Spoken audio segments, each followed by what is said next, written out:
Eh, Selamat malam, sahabat KKS semuanya. Eh, Malam ini, seperti biasa, pertemuan mingguan hari Rabu.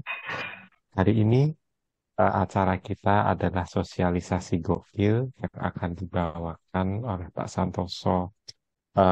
Pak Santoso ini mentor saya dalam menjadi fasilitator. Eh, Pak Santoso dari lingkungan Paulus III dan lulusan KPKS Angkatan ke-23. Itu saja mungkin perkenalan saya eh, tentang Pak Santoso. Sebelum mulai, kita akan buka dengan doa. Saya akan pimpin. Marilah kita satukan hati demi nama Bapa dan Putra dan Roh Kudus. Amin. Selamat malam Bapak. Terima kasih untuk kesempatan malam hari ini, sehingga kami semua dapat berkumpul melalui media Zoom ini untuk mendengarkan sosialisasi gokil. Hadirlah di tengah-tengah kami ya Roh Kudus, agar kami dapat membuka hati kami dan semua firman-Mu dapat kami cerna dan kami renungkan dengan baik. Berkatilah Pak San yang membawakan materi hari ini, urapilah dia dengan Roh Kudus-Mu, dan berkatilah juga segala sarana Zoom malam hari ini. Semoga dapat berjalan dengan baik dan lancar. Jalannya acara ini ya Bapa, kami serahkan kepadamu, sehingga semuanya dapat menjadi baik seturut kehendak dan rencanamu. Kemuliaan kepada Bapa dan Putra dan Roh Kudus, seperti pada permulaan, sekarang selalu dan sepanjang segala abad. Amin. Dengan Bapa dan Putra dan Roh Kudus. Amin. Ya, pertemuan Zoom kita malam hari ini dengan tema utama adalah perumpamaan tentang perjamuan kawin yang diambil dari Matius 22 ayat 1 sampai 14. Waktu dan tempat saya serahkan, Pak San. Terima kasih. Ya, terima kasih Pak Ali. Selamat malam Ibu Bapak sekalian. Kita jumpa lagi di pertemuan rutin KKS setiap hari Rabu.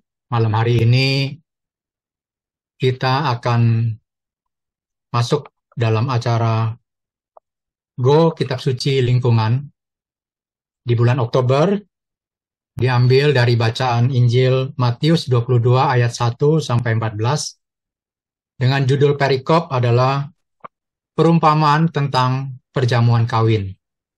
Ya. Bu Bapak, izinkan saya untuk share screen ya. Nanti saya akan putarkan juga video untuk bacaan Injil pada bacaan Matius 22 ayat 1 sampai 14 ini.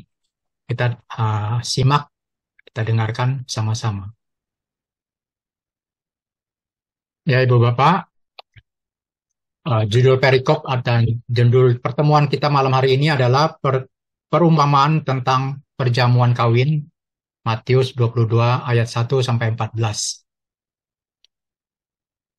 Mari kita dengarkan bacaan dari Injil Matius 22 ayat 1 sampai 14 ini. Saya akan putarkan videonya, kita dengarkan sama-sama.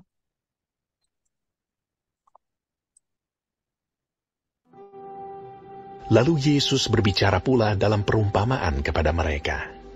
Hal kerajaan sorga seumpama seorang raja yang mengadakan perjamuan kawin untuk anaknya. Ia menyuruh hamba-hambanya memanggil orang-orang yang telah diundang ke perjamuan kawin itu, tetapi orang-orang itu tidak mau datang. Ia menyuruh pula hamba-hamba lain. Pesannya, katakanlah kepada orang-orang yang diundang itu, sesungguhnya hidangan telah kusediakan, lembu-lembu jantan dan ternak piaraanku telah disembelih, semuanya telah tersedia. Datanglah ke perjamuan kawin ini.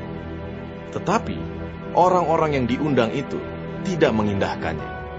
Ada yang pergi ke ladangnya, ada yang pergi mengurus usahanya, dan yang lain menangkap hamba-hambanya itu, menyiksanya dan membunuhnya.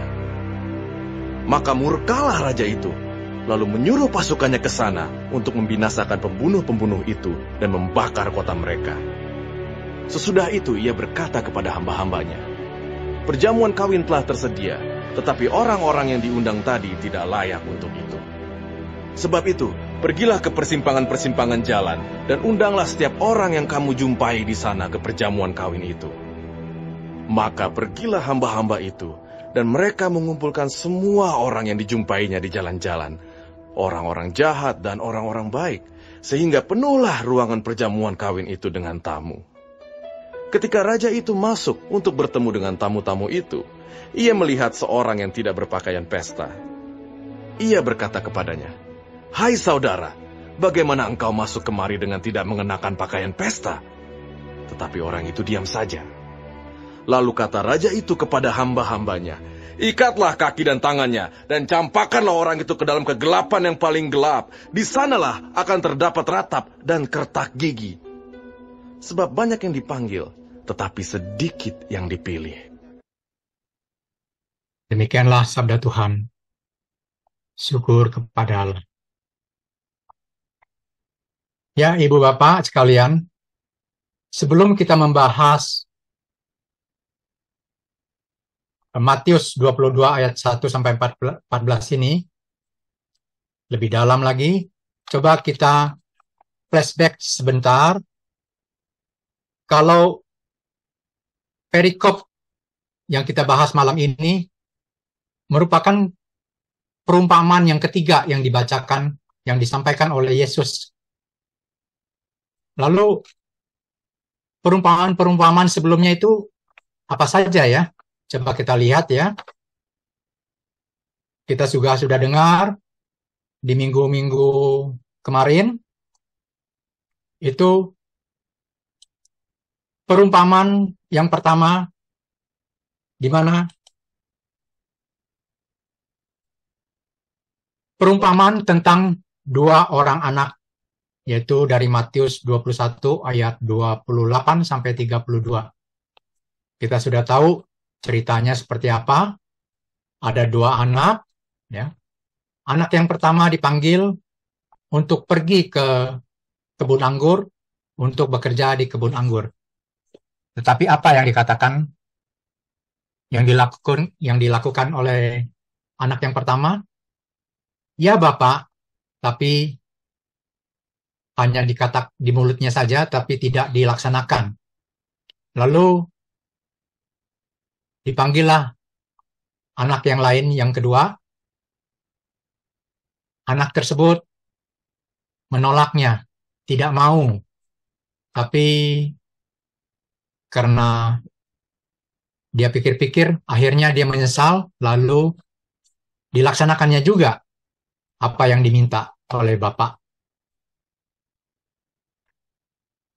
Nah, saya mau menekankan bacaan pada perumpamaan pertama ini, yaitu di Matius 21 ayat 31. Dikatakan, siapakah di antara kedua yang melakukan kehendak Bapaknya? Kata Yesus kepada mereka, Aku berkata kepadamu, sesungguhnya pengungut-pengungut cukai dan perempuan-perempuan sundal akan mendahului kamu masuk ke dalam kerajaan Allah.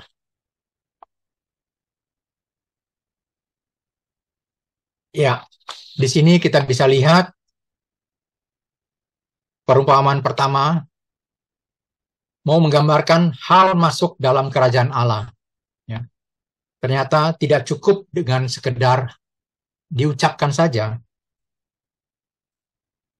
Kita bilang, aku mau, aku percaya, atau yang lainnya. Tapi ucapan-ucapan tersebut harus dinyatakan dalam tindakan. Ya. Itu kira-kira gambaran perumpamaan pertama. Perumpamaan kedua yang akan kita dengar juga nanti di minggu ini, yaitu perumpamaan tentang penggarap-penggarap kebun anggur. Ya, diambil dari Matius 21 ayat 33 sampai 46. Kalau kita bacakan lagi ayat-ayatnya, di situ juga kita bisa lihat bahwa lagi-lagi ditekankan untuk soal kerajaan Allah. Ya. Bagaimana dapat menghasilkan buah jika tidak ada aksi, tindak, atau tindakan nyata. Seperti perumpamaan yang pertama sebelumnya, minggu yang lalu. Ya. Di sini diharapkan kita bisa menghasilkan buah. Makanya saya mau menekankan juga di perumpamaan yang kedua ini, Matius 21 ayat 33 sampai 34, ditekankan di sini di ayat 43-nya, yaitu, sebab itu aku berkata kepadamu, bahwa kerajaan Allah akan diambil daripadamu, dan akan diberikan kepada suatu bangsa yang akan menghasilkan buah kerajaan.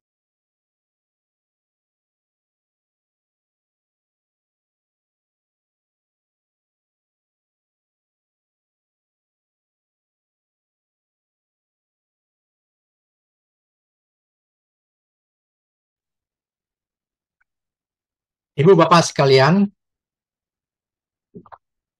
perikop yang kita bicarakan malam ini yaitu perumpamaan tentang perjamuan kawin yang diambil dari Matius 22 ayat 1 sampai 14.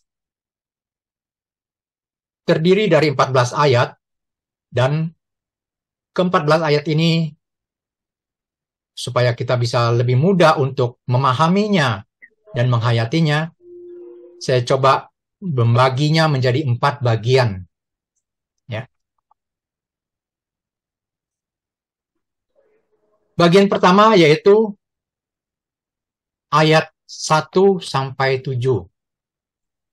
Undangan yang ditolak dan apa akibatnya dengan penolakan itu. Ya. Maka saya akan coba ajak teman-teman sekalian kita cermati ayat per ayat. Di ayat 1, lalu Yesus berbicara pula dalam perumpamaan kepada mereka. Mereka ini siapa ya, Ibu Bapak? Kira-kira ada yang tahu siapa mereka ini? Yesus berbicara kepada mereka. Mereka siapa?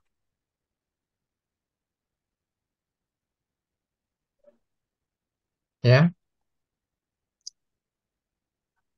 Coba kita mau memahami sebelum masuk di ayat 1 Matius 22 ayat 1 ini, kita mundur sedikit, yaitu di bab 21 ayat 45. Ya. Dikatakan di situ, Matius 21 ayat 45, ketika imam-imam kepala dan orang-orang Farisi mendengar perumpamaan Yesus, mereka mengerti bahwa merekalah yang dimaksudnya. Ya, perumpamaan-perumpamaan yang sudah disampaikan oleh Yesus, terutama perumpamaan yang kedua tadi, itu ditujukan kepada mereka. Mereka di sini adalah imam-imam kepala dan orang-orang Farisi.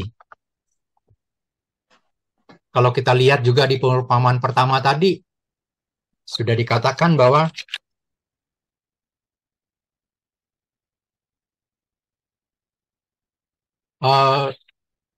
apa itu? Pemungut-pemungut cukai dan perempuan-perempuan sundal akan mendahului kamu masuk ke dalam kerajaan Allah. Jadi dalam hal masuk kerajaan Allah, jangan kita pikir pemungut-pemungut cukai atau perempuan-perempuan sundal itu tidak bisa masuk. Karena apa? Yang menjadi pertimbangan, yaitu bukan hanya dari ucapannya saja, tapi bagaimana tindakan selanjutnya. Ya. Kalau imam-imam kepala dan orang-orang Farisi hanya bisa menyampaikan apa yang baik mereka ucapkan, tapi mereka tidak lakukan juga apa manfaatnya gitu. Tapi kalau para pemungut cukai dan orang perempuan-perempuan sundal tadi, mereka mau bertobat, bisa bertobat, lalu mereka melakukan kehendak Allah. Itulah penghuni kerajaan Allah ya. Ya, jadi kita sudah tahu ya mereka siapa yang dimaksud di sini. Lalu kita masuk pada ayat kedua. Lagi-lagi dibicarakan tentang kerajaan surga atau kerajaan Allah di sini ya. Hal kerajaan surga seumpama seorang raja yang mengadakan perjamuan kawin untuk anaknya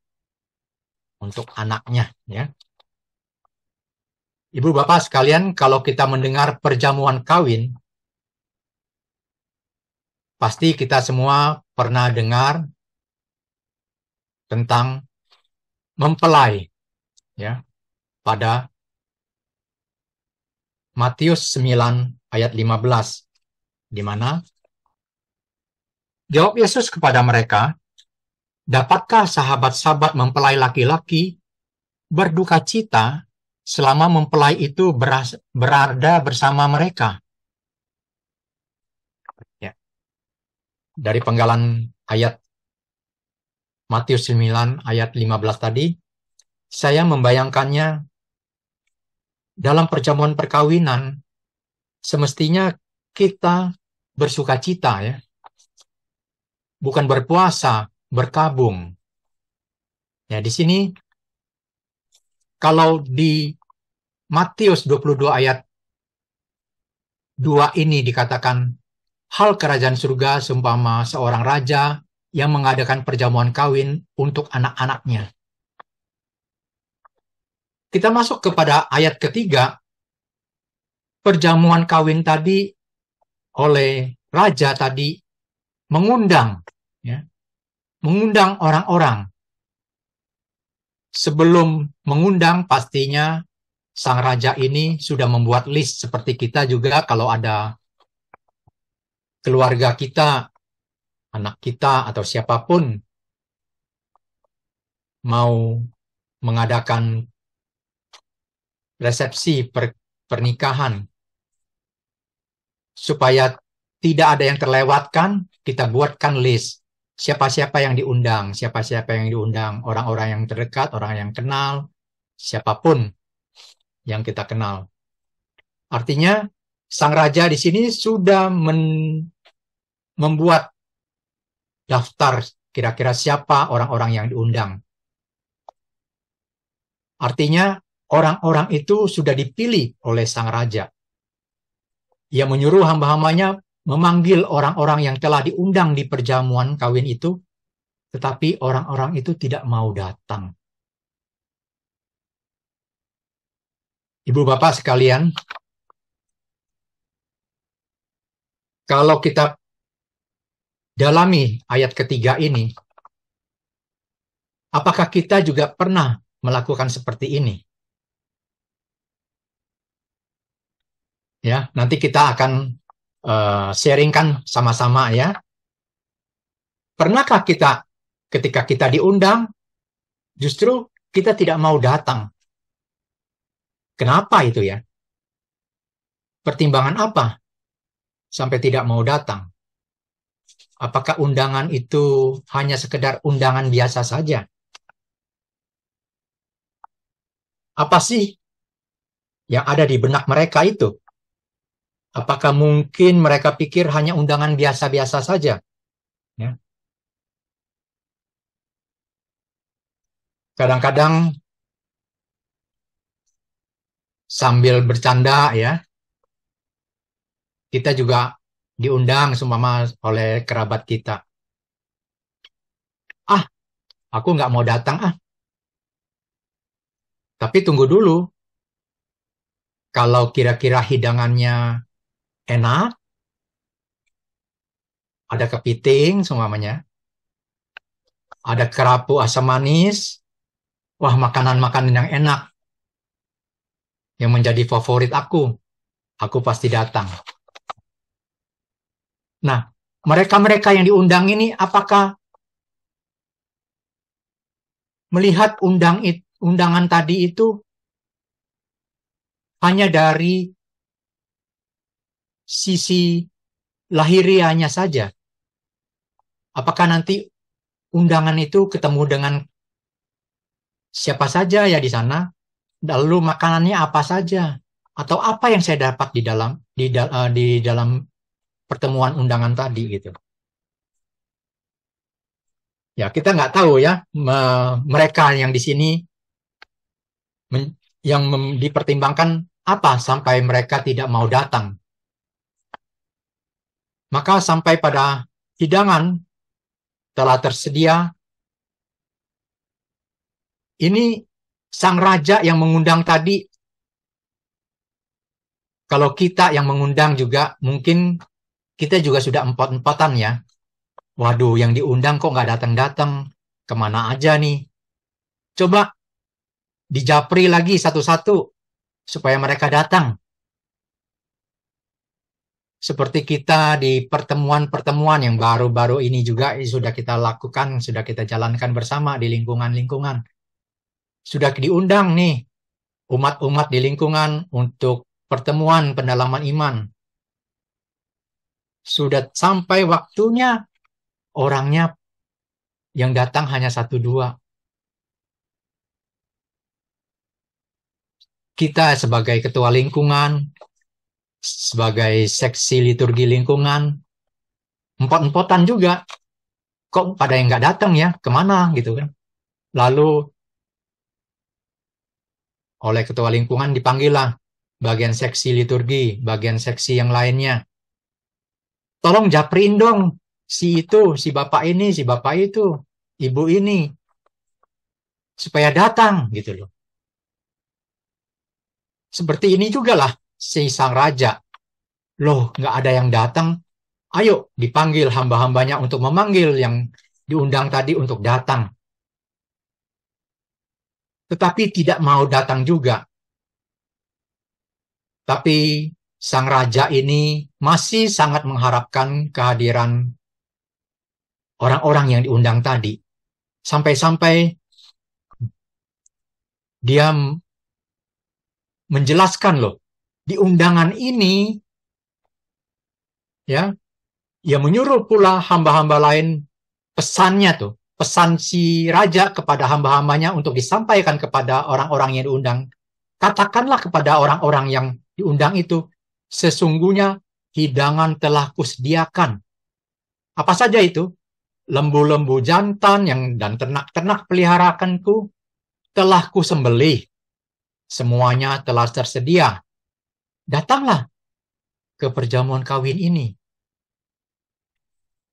Ibu bapak, lembu-lembu jantan, ternak-ternak peliharaanku ini adalah lembu-lembu yang paling baik. Ternak-ternak yang pilihan, bukan ternak-ternak yang cacat justrunya. Supaya bisa diolah menjadi hidangan yang lezat. Ya, sang raja itu tidak putus asa. Walaupun pertama dipanggil tidak datang, mungkin kalau dijelaskan, oh di sini ada makanan-makanan yang enak loh di perjamuan kawin ini. Mudah-mudahan aja mereka akan datang. Tetapi orang-orang yang undang tidak mengindahkannya. Ada yang pergi ke ladangnya, ada yang pergi mengurus usahanya. Ibu bapak sekalian, pernah nggak kita merasakan seperti ini? Nggak usah jauh-jauh juga lah, seperti yang pertemuan PI kemarin. Aku tidak bisa datang, karena malam ini aku sudah ada janji dengan partner usahaku. Waduh. Atau sudah ada janji dengan yang lain. Ada pekerjaan yang perlu diselesaikan. Tapi apakah mereka mempertimbangkan atau mengetahui undangan yang mereka terima itu adalah undangan yang bukan main-main ya, bukan kaleng-kalengan. Justru yang mengundang adalah seorang raja loh di sini. Ya, tidak semua orang diundang. Itulah orang-orang yang diundang masih hanya terfokus pada kepentingan dirinya sendiri. Lalu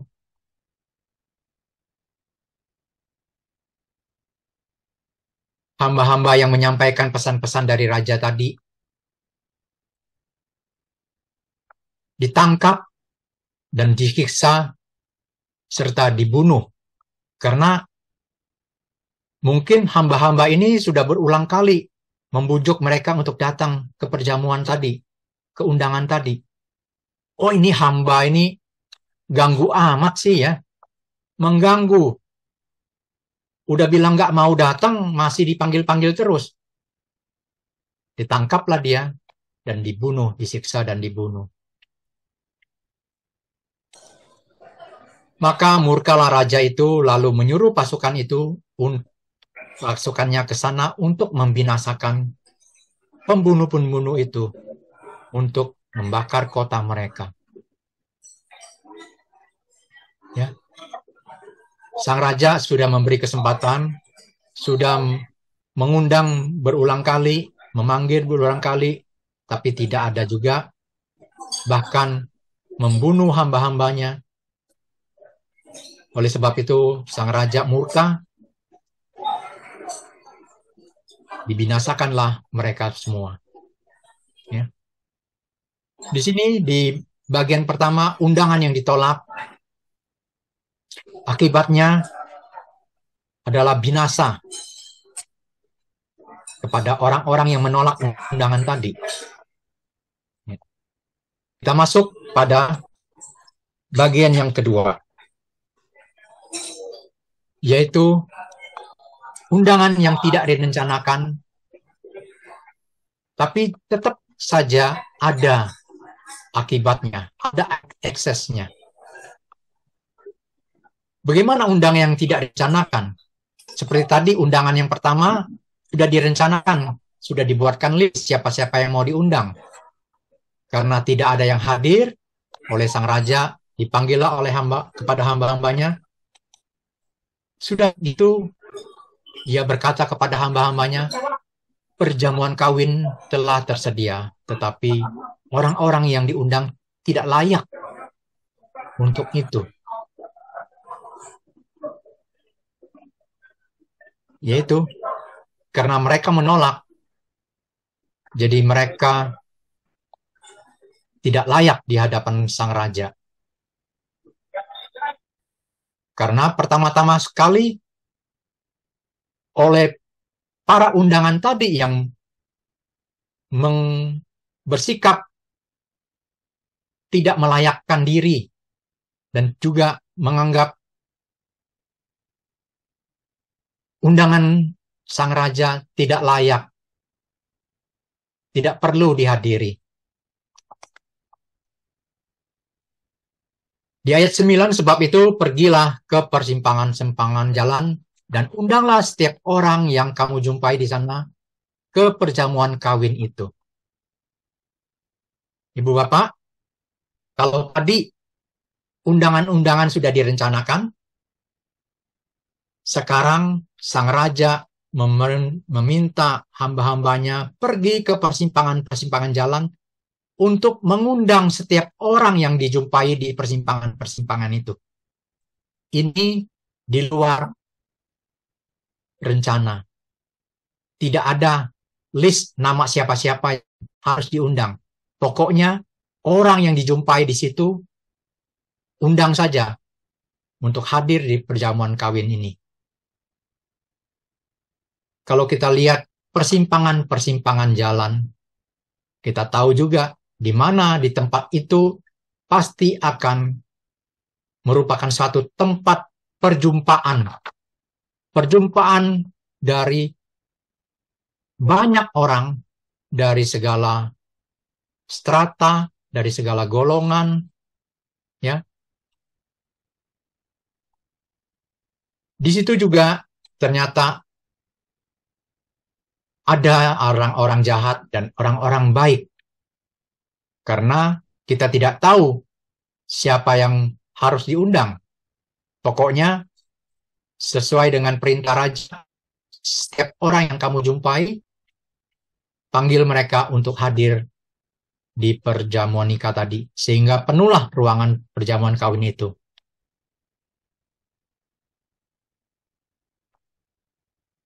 Nah, kalau tadi yang menolak undangan, akibatnya binasa. Sekarang orang-orang yang tidak direncanakan untuk diundang, tapi mereka datang, ya, hadir dalam undangan itu. Apakah kita pikir ini adalah kebalikan dari undangan-undangan yang ditolak? Kita sudah lihat undangan-undangan yang ditolak, akibatnya binasa. Sekarang, undangan-undangan ini mereka hadir, oh pastinya akan berkenan di hadapan sang raja, ya. Dalam arti juga, kalau kita mendalami lagi, perumpamaan-perumpamaan ini akan mau menggambarkan tentang kerajaan Allah. Apakah setiap orang yang hadir dalam undangan ini, yang disebut di ayat 10 ini, semua orang, yaitu orang-orang jahat maupun orang-orang baik. Kalau orang-orang baik, kita bisa pahami, kalau bisa diterima. Tapi orang-orang jahat, hanya dengan hadir di dalam pada undangan tadi, mereka sudah bisa bersama-sama di kerajaan Allah. Oh, mudah sekali kalau begitu, ya. Cuma hanya memenuhi undangan itu saja, sudah bisa masuk di dalam kerajaan Allah. Tapi kita coba lihat lagi, kita masuk pada bagian ketiga, yaitu ayat 11 sampai 13. Ternyata orang-orang yang dijumpai di persimpangan jalan tadi memang orang-orang yang tidak siap. Apakah semuanya tidak siap? Kita tidak tahu. Tapi yang sudah paling jelas, di situ sudah dijelaskan, ada orang-orang jahat dan orang-orang baik. Apakah yang dimaksud siap atau tidak siapnya itu ada hubungannya dengan orang-orang jahat dan orang-orang baik? Apakah orang-orang baik itu sudah siap? Apakah yang tidak siap itu adalah orang-orang yang jahat? Di sini seorang undangan tanpa pakaian pesta. Ya pastilah, kalau secara harafiah kita maknai ini, siapapun tidak ada yang siap dengan pakaian pesta. Di ayat 11, ketika raja itu masuk untuk bertemu dengan tamu-tamu itu, ia melihat seseorang yang tidak berpakaian pesta. Mari kita renungkan sekali lagi. Kalau di sini dikatakan seorang atau seseorang, mungkin dari sekian banyak yang memenuhi ruang pesta tadi, ada orang yang tidak berpakaian pesta. Tapi kita tadi sudah sebutkan, kalau secara harfiah, pastinya tidak ada yang siap dengan pakaian pesta, ya. Tapi maksudnya pakaian seperti apa sih di sini? Kita lihat di ayat 12, ia berkata kepadanya, "Hai saudara, bagaimana engkau masuk kemari dengan tidak mengenakan pakaian pesta?" Tetapi orang itu diam saja.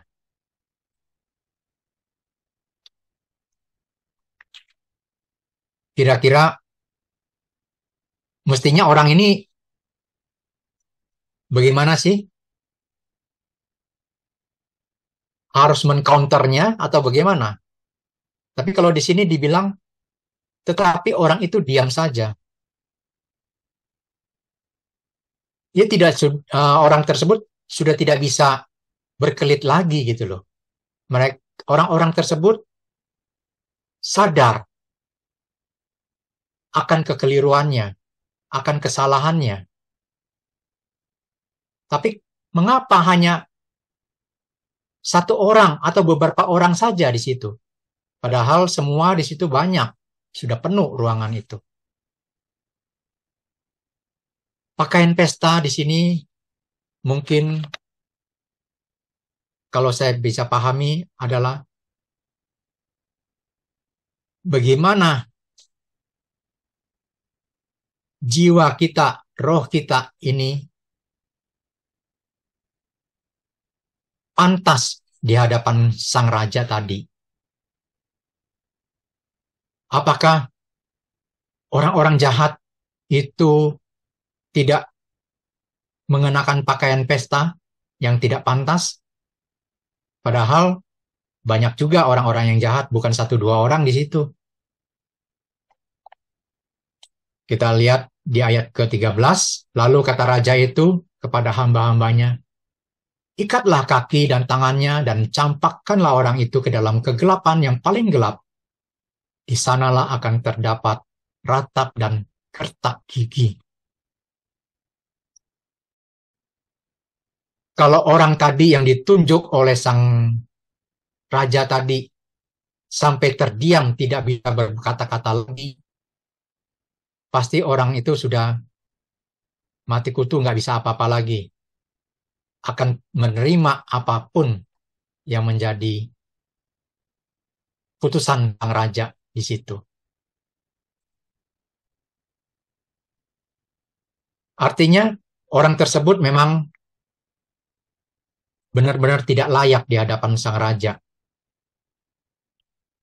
Sudah dipanggil, sudah datang, paling tidak walaupun tidak berpakaian pesta secara jasmani, tapi hatinya benar-benar bisa dibersihkan gitu loh. Dipersiapkan, mempersiapkan hati untuk hadir di dalam pesta tadi gitu. Tapi lagi-lagi dia tetap dengan apa yang ada sebelumnya. Mereka pikir pesta hanya makan-makan, sudah itu pergi lagi kan. Tapi disinilah bukan secara lahiriah yang dilihat, tapi apa yang ada di dalam hati, itu yang dilihat oleh sang raja. Sehingga orang tersebut hanya bisa meratap dan menggertak giginya karena tidak bisa berbuat apa lagi, ya. Lalu bagian terakhir adalah merupakan satu kesimpulan, yaitu di ayat ke-14, sebab banyak yang dipanggil, tetapi sedikit yang dipilih. Ya. Banyak yang dipanggil di dalam undangan tadi, yang dipanggil dan dikumpulkan di persimpangan-persimpangan jalan tadi, sampai penuh ruangan itu, tapi hanya sedikit yang dipilih. Hanya sedikit yang benar-benar mempersiapkan hatinya untuk berjumpa dengan sang raja.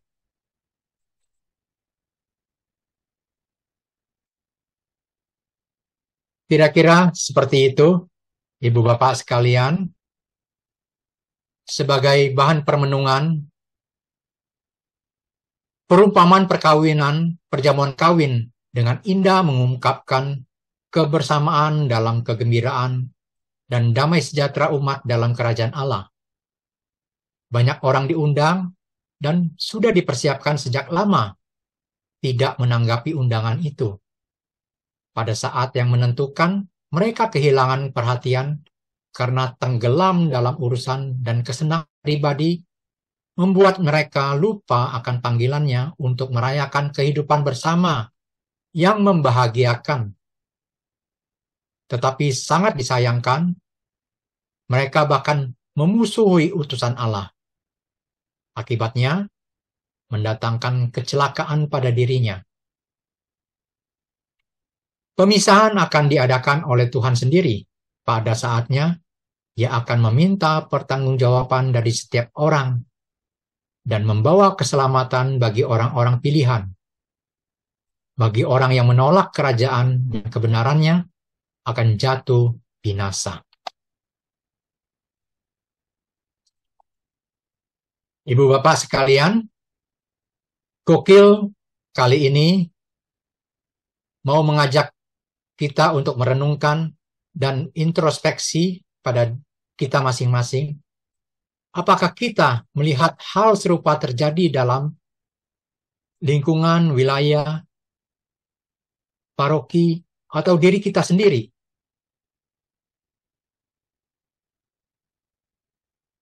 Apakah itu pernah kita alami? Lalu, siapakah mereka itu? Ya, kalau di awal-awal pertemuan tadi sudah dijelaskan,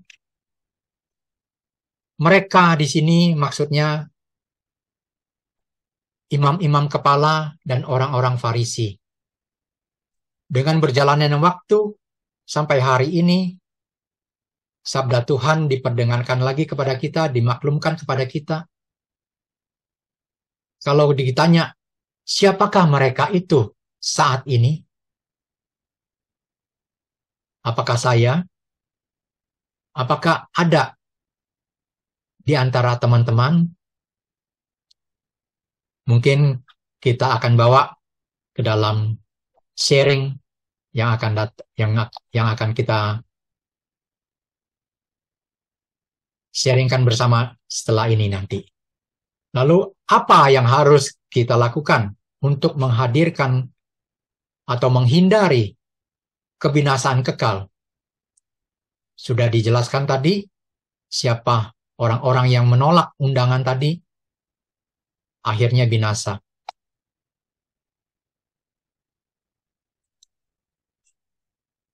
Sekian pemaparan materi, Ibu Bapak sekalian. Perikop kita malam hari ini, perumpamaan perjamuan kawin. Dari Matius 22 ayat 1 sampai 14.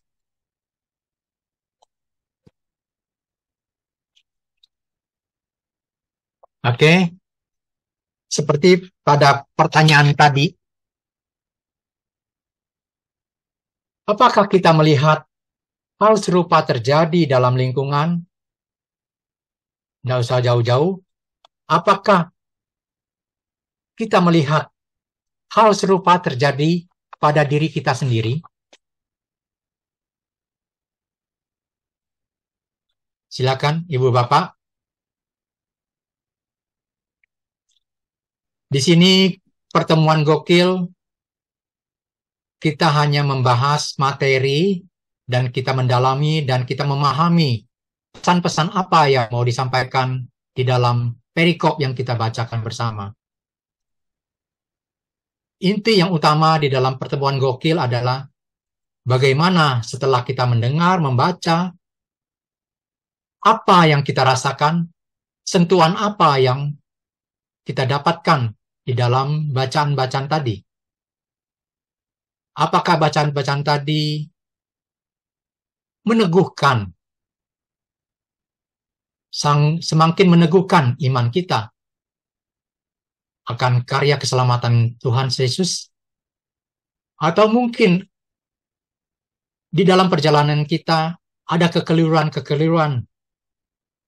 Dengan bacaan ini, kita diingatkan lagi.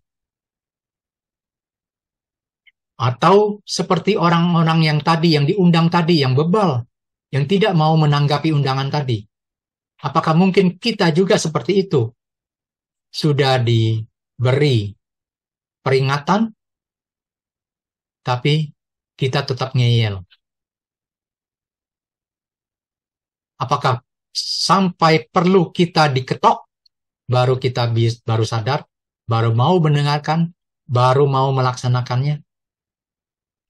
Nah, mari Ibu Bapak sekalian, coba kita sharingkan pengalaman-pengalaman di dalam kehidupan kita sampai hari ini. Apakah kita bisa melihat kejadian-kejadian serupa seperti perikop yang baru kita bahas tadi? Silakan, saya kembali ke Pak Ali. Mungkin ada teman-teman yang mau sharing. Silakan. Bertanya boleh nggak, Pak Pak San? Paulus tuh, ya. Oh ya, silakan Pak Paulus, bagaimana Pak? Pak San, Ya, saya dulu pertama kali saya baca perikop ini, saya kok ngeri ya, ngelihat ini katanya pernikahan. oke. Pernikahan orang Yahudi itu biasanya 3 hari sampai seminggu. Nggak cuma sehari kayak zaman sekarang. Aha. Lalu kayaknya kok malah ini perumpamaan lain dari yang lain, kayaknya jahat banget, galak banget. Diundang, nggak mau, yang diundang juga jahat. Padahal udah diundang, malah hamba-hambanya dibunuh, dipukulin. Lalu yang undang juga jahat juga, kotanya dibakar sekalian. Nah, terus udah dibakar, jengkel, semua orang diundang. Yang jahat, yang baik diundang. Udah datang di persimpangan. Di persimpangan tadi Pak Santoso mengatakan, ya siapa yang siap, karena juga di persimpangan, gitu. Ya. Apakah mereka pulang dulu, ambil baju pesta, kan rancu gitu loh bayangan saya. Ya. Terus udah datang, ada satu yang nggak siap. Udah nggak siap, malah disuruh diikat kakinya, dicampakkan. Nah, Matius ini mau bicara apa gitu loh. Kayaknya kok dari Injil-Injil ini perumpamaan yang kalau dibaca sekilas kayaknya kok kejam gitu loh. Ya. Jahat banget. Ya dua-duanya jahat. Rajanya ya jahat, makanya orang nggak ada yang mau datang gitu loh. Lalu sekarang Pak Santoso merefleksikan gimana kalau di dalam lingkungan wilayah. Makin saya bingung lagi. Nah kalau misalnya pertemuan gokil dibawain sama Pak San. Terus Pak San tiba-tiba nggak ada yang mau datang.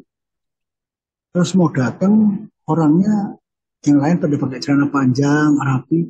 Ada yang datang satu pakai celana pendek. Pak Sannya terus marah, kamu kurang ajar ya. Kamu kurang ajar, orang udah rapi-rapi, kamu malah nggak siap. Terus sama Pak San langsung, itu orang dibuang aja, diusir aja. Nah kan dampaknya itu kan kayaknya Pak San tuh kejam banget gitu loh. Iya, oke. Jadi sekilas ini perikop ini tuh apa sih yang dimaksud sama Matius? Kayaknya kok nggak ada, jauh dari kayak belas kasih, tapi kok walahnya kayak jahat banget. Apalagi saya disuruh merefleksikan bagaimana dengan kalau pertemuan wilayah lingkungan. Saya membayangin Pak San tuh bualak banget. Kamu pakai celana pendek, pakai piyama, nggak karuan kamu, sana pulang. Diusir, ya gue udah diundang, kok malah disuruh pulang. Bagus gue mau datang, gitu loh. Jadi bisa nggak Pak San lebih apa ya, maksud dari Matius ini apa? Matius, Kenapa oke. kenapa dia jauh sekali dari cerita tentang kasih? Sementara kalau kita baca kisah-kisah Yesus itu kan membawa kasih, paling diomelin, paling apa, orang kerasukan malah manggil Tuhan. Tapi ini cerita kayaknya galak banget. Ya yang diundang brengsek, ya rajanya juga dipertanyakan juga. Ibarat kalau Pak San yang bawain renungan gokil, wah nggak siap itu orang pakai piyama, Suruh diusir pulang ya. aja. Suruh pulang. Nah, itu kan wah kacau banget. Malah jadi tambah runyam ya Pak. Satu paroki mesti heboh, itu Pak Santoso galak. Terima kasih Pak San. Oke, terima kasih Pak Paulus. Oke, ya di awal-awal saya baca perikop ini juga, kok sang raja kok tega-tega amat gitu ya, sampai membinasakan gitu, membunuh dan membinasakan orang-orang yang menolak undangan tadi gitu. Kalau kita lihat juga, makanya saya juga sebelum kita mulai, saya mau menarik sedikit ke belakang, yaitu kita lihat perumpamaan-perumpamaan sebelumnya, gitu loh. Ya, perumpamaan tentang 2 orang anak, lalu perumpamaan tentang pekerja yang dipanggil di kebun anggur, gitu kan. Itu perumpamaan-perumpamaan sepertinya berurutan gitu ya, kejadiannya sepertinya. Saya coba baca sedikit lagi, mau memahami seperti apa sih Matius menulis ini gitu. Kalau kita lihat Matius ini menulis sebenarnya kembali lagi seperti tadi di Matius 21 ayat 45 tadi. Yesus memperumpamakan perumpamaan-perumpamaan ini ditujukan kepada mereka. Mereka yaitu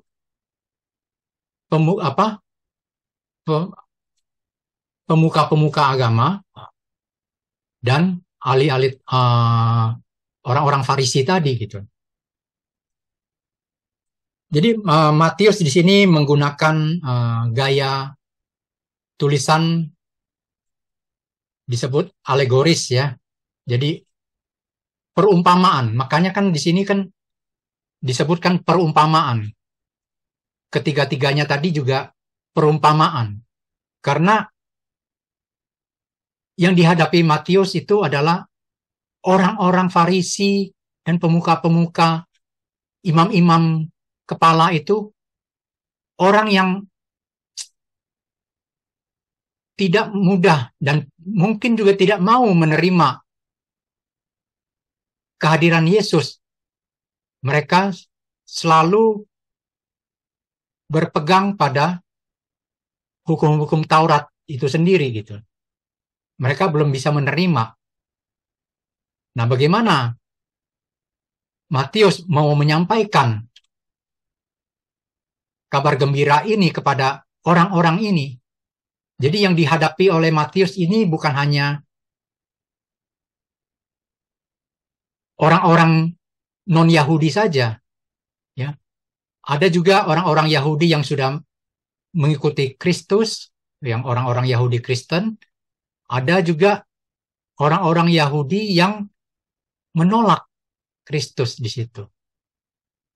Makanya Matius menggunakan gaya-gaya alegoris ini diumpamakan supaya itu sepertinya sangat kelihatan sekali di Matius 21 ayat 45 tadi dijawab sendiri oleh mereka. Mereka sadar bahwa yang dimaksud Yesus mereka itu adalah kita-kita ini loh gitu. paling tidak ini mengurangi ketegangan-ketegangan yang secara langsung. Mungkin kira-kira itu seperti itu ya Pak Paulus. Benar nggak Pak? Pak San, Ya. saya ini lagi bayangin Ibu Ros itu kan sabar banget ya. Aha. Ibu Ros murah senyum, ketawa-ketawa. Sekarang Bu Ros ini lagi mau bikin pembekalan para pewarta. Warta dibekali supaya punya kesamaan pandangan, punya bekal yang baik untuk memberitakan.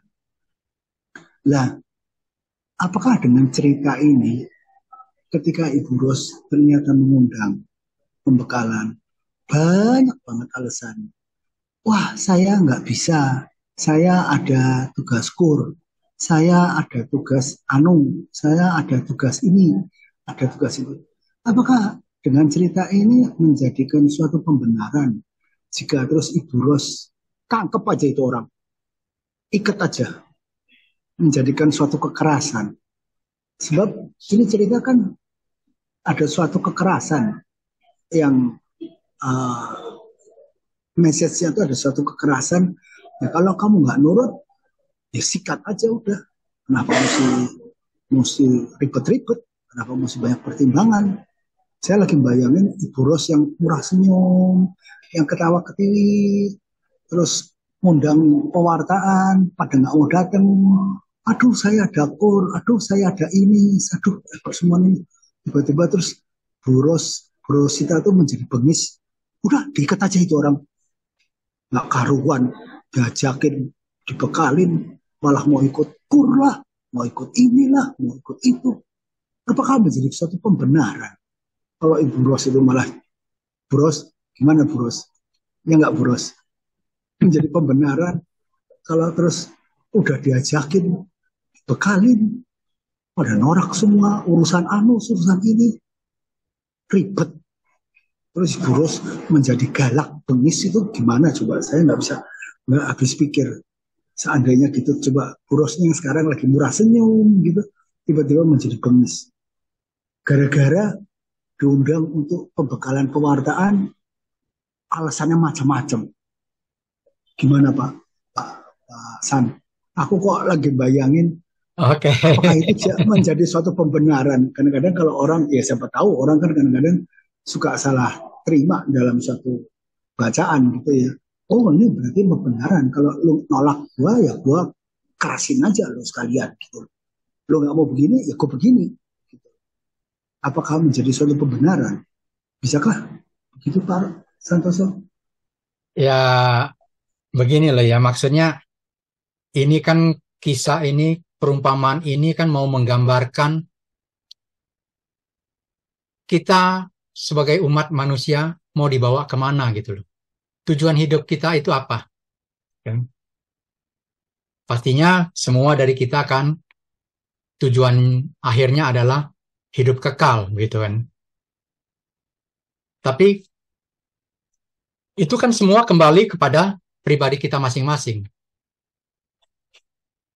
Kita diundang atau kita diajak untuk menuju ke sana. Kita mau menanggapinya atau tidak gitu. Pilihannya ya tidak bisa suam-suam kuku juga ya, Pak Paulus, teman-teman. Kalau mau ya ikut, kalau nggak mau ya sudah, jangan entar mau entar enggak gitu kan, nggak ada kejelasannya. Maksudnya di sini perumpamaan sini mau menggambarkan bahwa gini loh, kalau ikut begini, caranya jalannya begini, dan kita akan memperoleh kehidupan kekal itu di dalam kerajaan Allah. Kalau tidak menolak, kalau kau menolak, konsekuensinya seperti ini loh, gitu.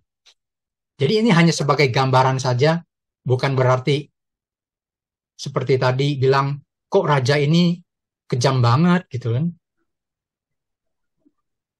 Tapi kita lihat pada akhirnya orang-orang yang menolak itu kan ganjarannya adalah binasa gitu. Binasanya seperti apa? Masing-masing orang punya gambaran. Begitu nggak kira-kira? Bagaimana menurut Bu Rosita?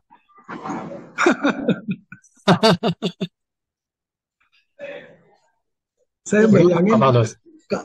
kalau Pak Santoso bilang begini berarti cerita ini berpulang kepada pendengar sendiri bagaimana mengutamakan suatu panggilan. Ya, Kalau kamu nggak menjawab panggilan, ya kamu punya konsekuensi. punya konsekuensi, betul. Kalau buruh sudah baik-baik hati mau mengadakan pembekalan bagi fasilitator, terus dengan berbagai alasan orang, Buros hari Jumat saya nggak bisa ikut karena ini Ada latihan kur. ini, ada latihan ini, ada itu.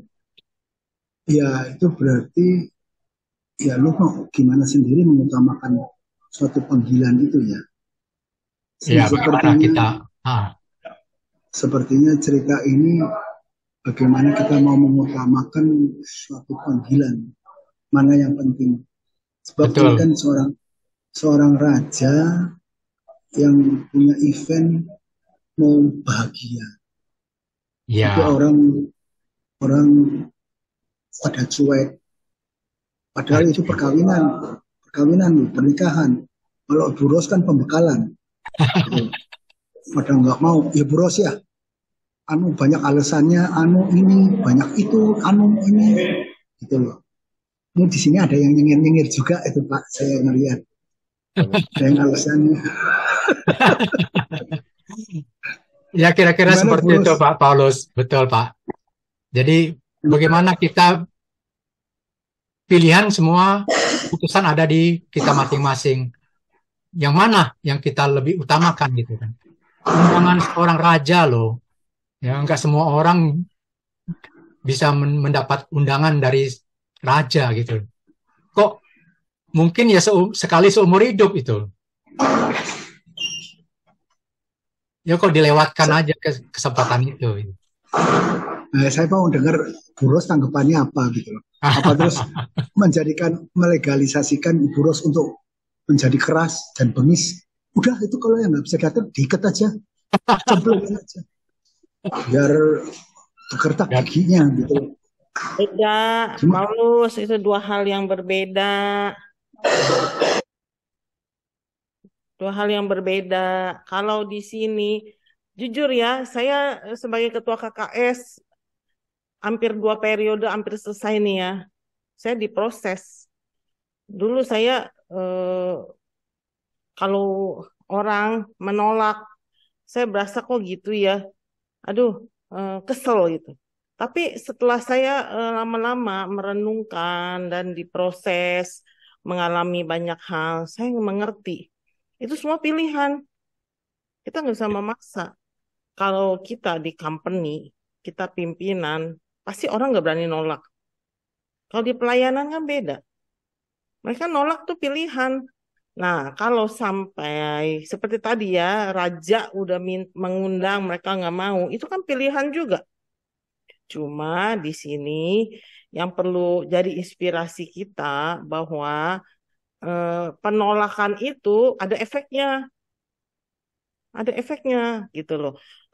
Coba dah Bapak Ibu dengarkan yang terbaru Api Karunia Bapak Monsinyur.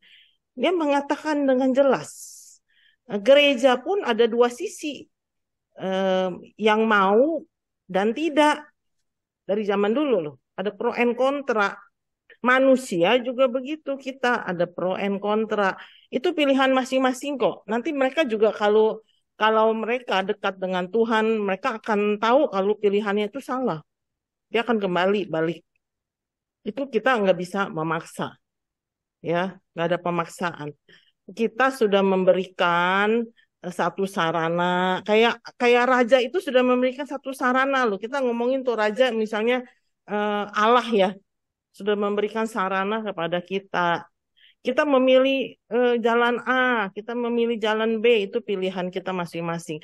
Tapi kadang yang jalan B mungkin salah, dia akan diproses juga hidup dia. Mungkin yang jalan B lebih benar, dia diprosesnya lebih ringan. Jalan A salah, diprosesnya lebih berat.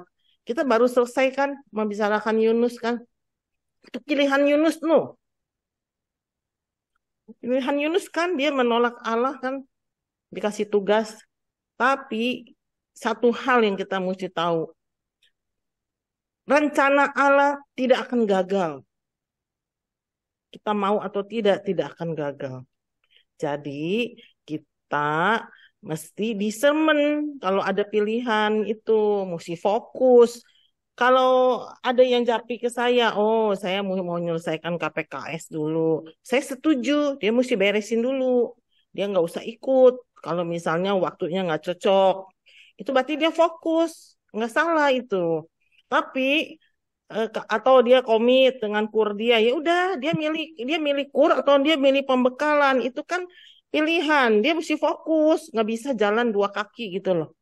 Nah sebentar dia datang, sebentar enggak. Di sananya berantakan, di sini berantakan. Kita kan nggak mau seperti itu, ya kan? Balik lagi ujung-ujungnya nih, Tuhan telah memilih kita. Kita mesti fokus apa yang kita putuskan itu, kita fokus apapun tugas kita. Menurut saya sih gitu. Jadi banyak kan orang-orang kita nih yang merasa pelayanan itu semua penggembira. Kalau mau tunjuk bilang bebek, kemana orang ajak dia ikut. Itu kalau dia di satu titik awalnya nggak apa-apa, lama-lama dia mesti memilih, dia maunya di mana gitu loh. Dia mau pelayanan di mana, dia mau fokus di mana, mesti memilih. Nggak bisa A mau, B mau, tapi kalau dikasih tugas, oh saya nggak bisa, saya lebih penting di sini. Nanti dia muncul lagi di A. Nah yang ngajar mesti ngulang lagi, karena dia berapa kali nggak muncul, itu juga nggak bagus. Kalau memang udah memilih untuk masing-masing punya, saya lebih prefer kur, ya udah silakan, itu juga pelayanan gitu loh maksudnya Paulus. Kita nggak bisa memaksa suruh ikat di sana, ikat kepiting aja suka loncat ikat orang lagi ya gitu Pak San, ceritanya ya kan. Ya Pak Paulus. mendengarkan penjelasan Ketua KKS kok rasanya adem banget ya. Ada kepitingnya Pak. Bukan gitu Oh ya, iya. karena gini ya, Paulus, semua Ya. orang sibuk kita tahu. Kita cari waktu apapun pasti ada orang yang tidak bisa. Ya enggak? Nah, Setuju kan? Jadi masing-masing Setuju. orang dia lebih fokus kemana gitu loh. Sekarang saya bilang hari Jumat, semua pada nggak bisa. Tapi banyak yang minta Jumat. Nah, kalau saya minta Minggu, ada juga pasti yang nggak bisa. Itulah hidup. Tidak bisa menyenangkan semua orang. Tapi kita jangan bikin susah orang, gitu loh. Kalau dia udah nggak mau di satu tempat, ya dia mundur lah dengan terhormat. Saya lebih prefer saya punya kur, gitu loh. Jangan saya minggu ini nongol lagi. Nanti yang ngajar bingung. Ada orang baru lagi, saya mesti ulang lagi. Itu kan juga bikin susah orang. Kita pelayanan tuh tidak boleh bikin susah orang. Ya, sesama kita. Kita bersatu. Dengerin dah. Coba abis ini dengerin dah. Api karunia. Persis sekali yang di ngomongin itu. Tentang memilih ke kiri atau memilih ke kanan. Itulah manusia. Selalu maunya meraih semua. Tidak bisa. Kita hidup mesti fokus. Maunya yang di mana. Asal nggak yang A nggak beres, yang B nggak beres. Gitu loh ya Paulus ya. Silakan aja. Karena sekarang banyak yang minta hari Jumat. Nanti kita lihat nih ya, yang datang sedikit, kita mungkin adjust untuk cari hari lain. Ya tentunya dengan waktunya pengajar mesti kita sesuaikan gitu ya. Kalau balik ke fasilitator itu ya. Tapi jangan sia-siakan kesempatan. Pengajar ini luar biasa. Merayunya aja sampai dia mau tuh udah tahunan baru dia mau. Jadi luar biasa. Tapi balik lagi, kalau saya udah lama di kur nih, saya rasanya saya udah cinta sama kur saya, ya dia pilih kur lah.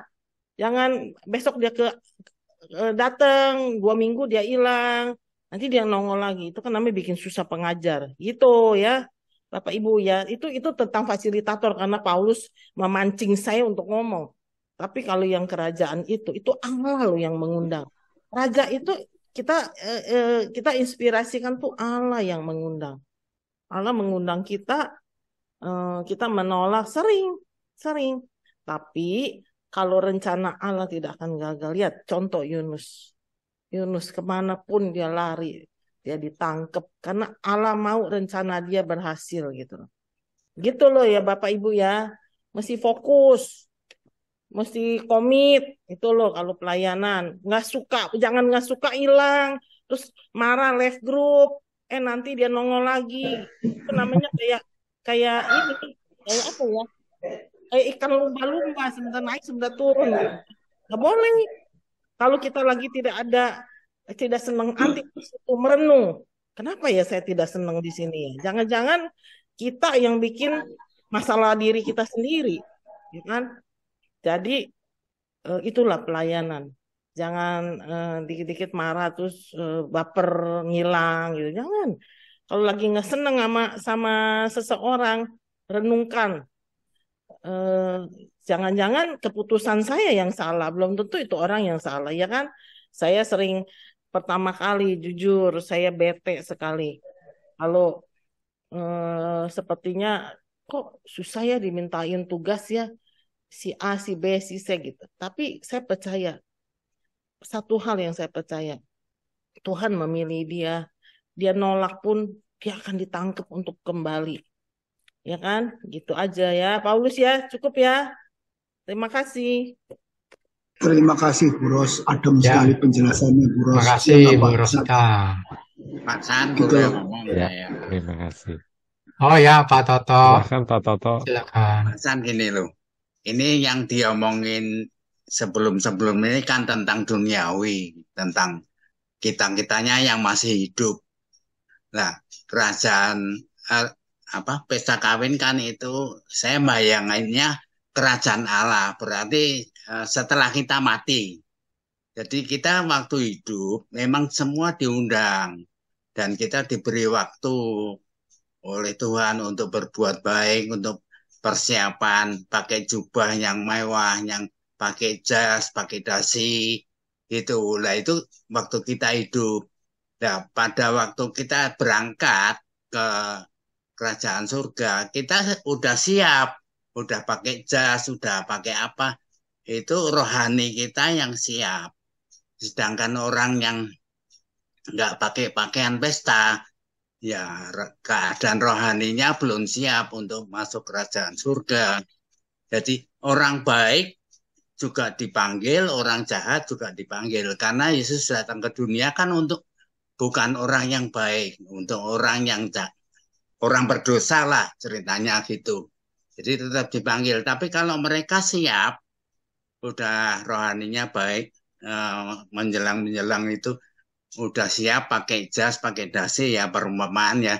Mereka pasti diterima dalam kerajaan Allah. Sebaliknya yang tidak siap, mereka yang tidak siap rohaninya masuk.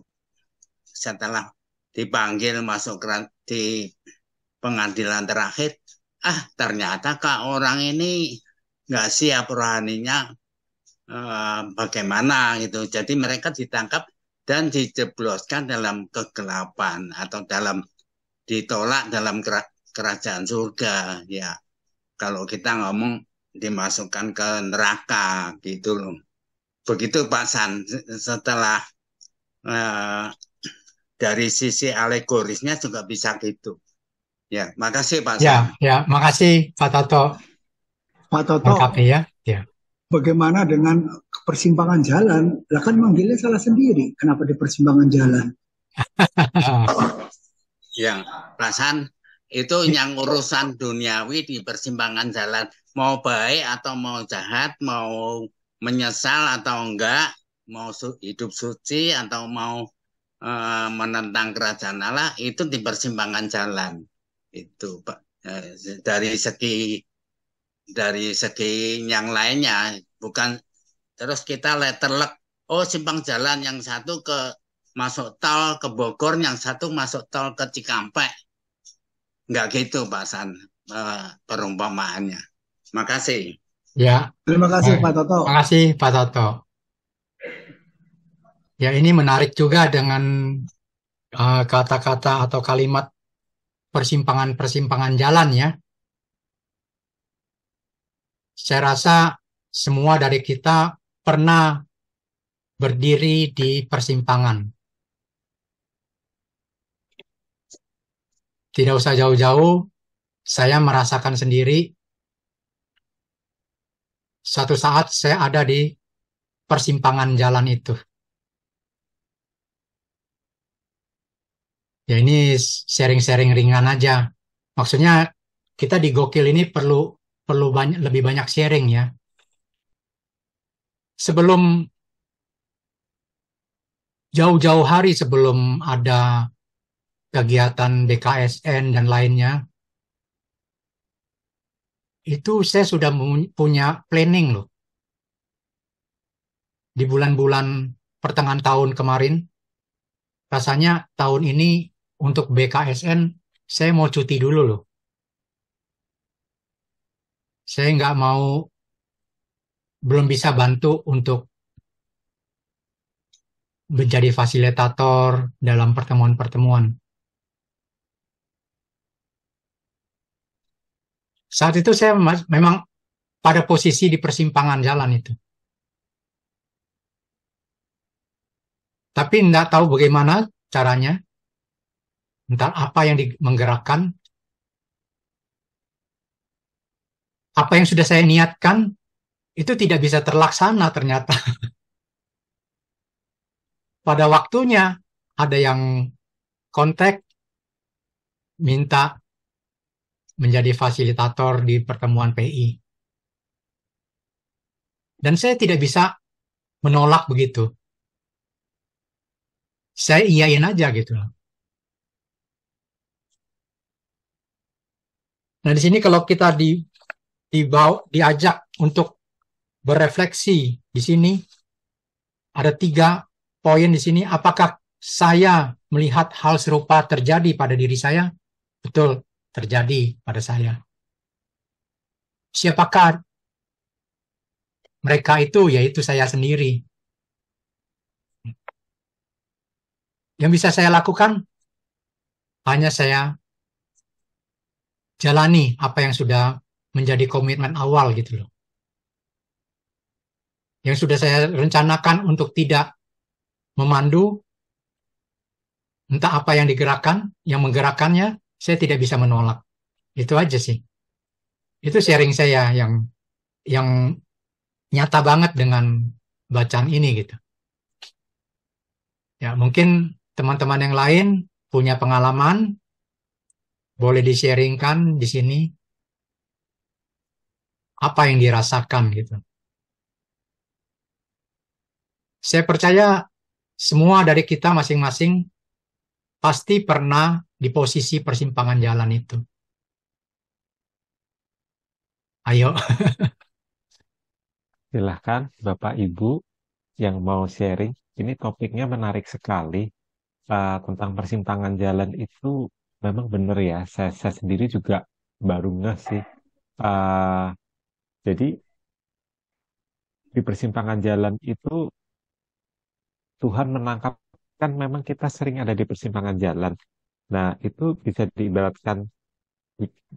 diibaratkan kita ketika Tuhan mengundang, terus kemudian kita bisa nyambung lagi juga ke pendapat dari Bu Rosita tadi tentang konsekuensi dari pilihan itu. Ketika kita sudah ditangkap di persimpangan jalan, itu pun kita harus siap dengan konsekuensinya, dengan pakaian pesta segala macam itu tadi.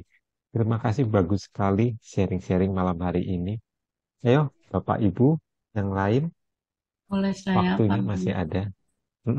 Silakan. Ada Bu Vero sama Pak Harun. Ya, Vero nanti sama Pak bergantian. Harun. Silakan. Ya, ya. Pak Harun duluan. Oh, Saya dulu, orang tua duluan ya. Oke. Terima kasih. Terima Saya kasih, cuma Bang. mau menyampaikan perasaan saya ya. Ada dua hal yang saya mau ungkapkan renungan saya tentang istilah aja. Pertama, tadi tentang persimpangan jalan. Bagi saya yang saya tangkap tidak seperti yang teman-teman tadi sudah ungkapkan. Kalau saya menganggap persimpangan jalan di sini yang ada di konteksnya di ayat-ayat itu adalah tempat berkumpulnya bermacam-macam orang beraktivitas di sana.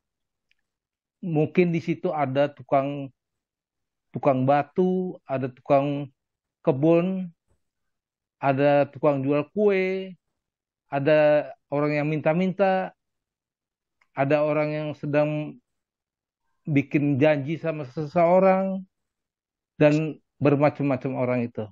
Jadi ya, mereka ini adalah yang diundang atau yang dipanggil oleh pesuruh-pesuruh hamba-hamba yang rombongan kedua tadi.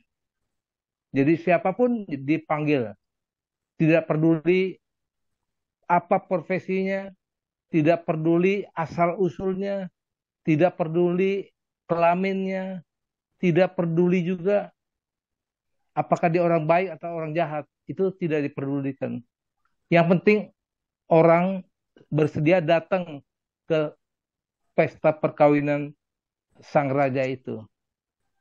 Jadi dalam hal ini bagi saya bukan berarti persimpangan di sini menunjukkan kita dalam persimpangan jalan yang sedang ragu-ragu, yang sedang tidak tahu mau mengambil keputusan apa. Tidak. Saya menganggap bukan itu. Yang saya anggap adalah disitulah tempat orang berkumpulnya.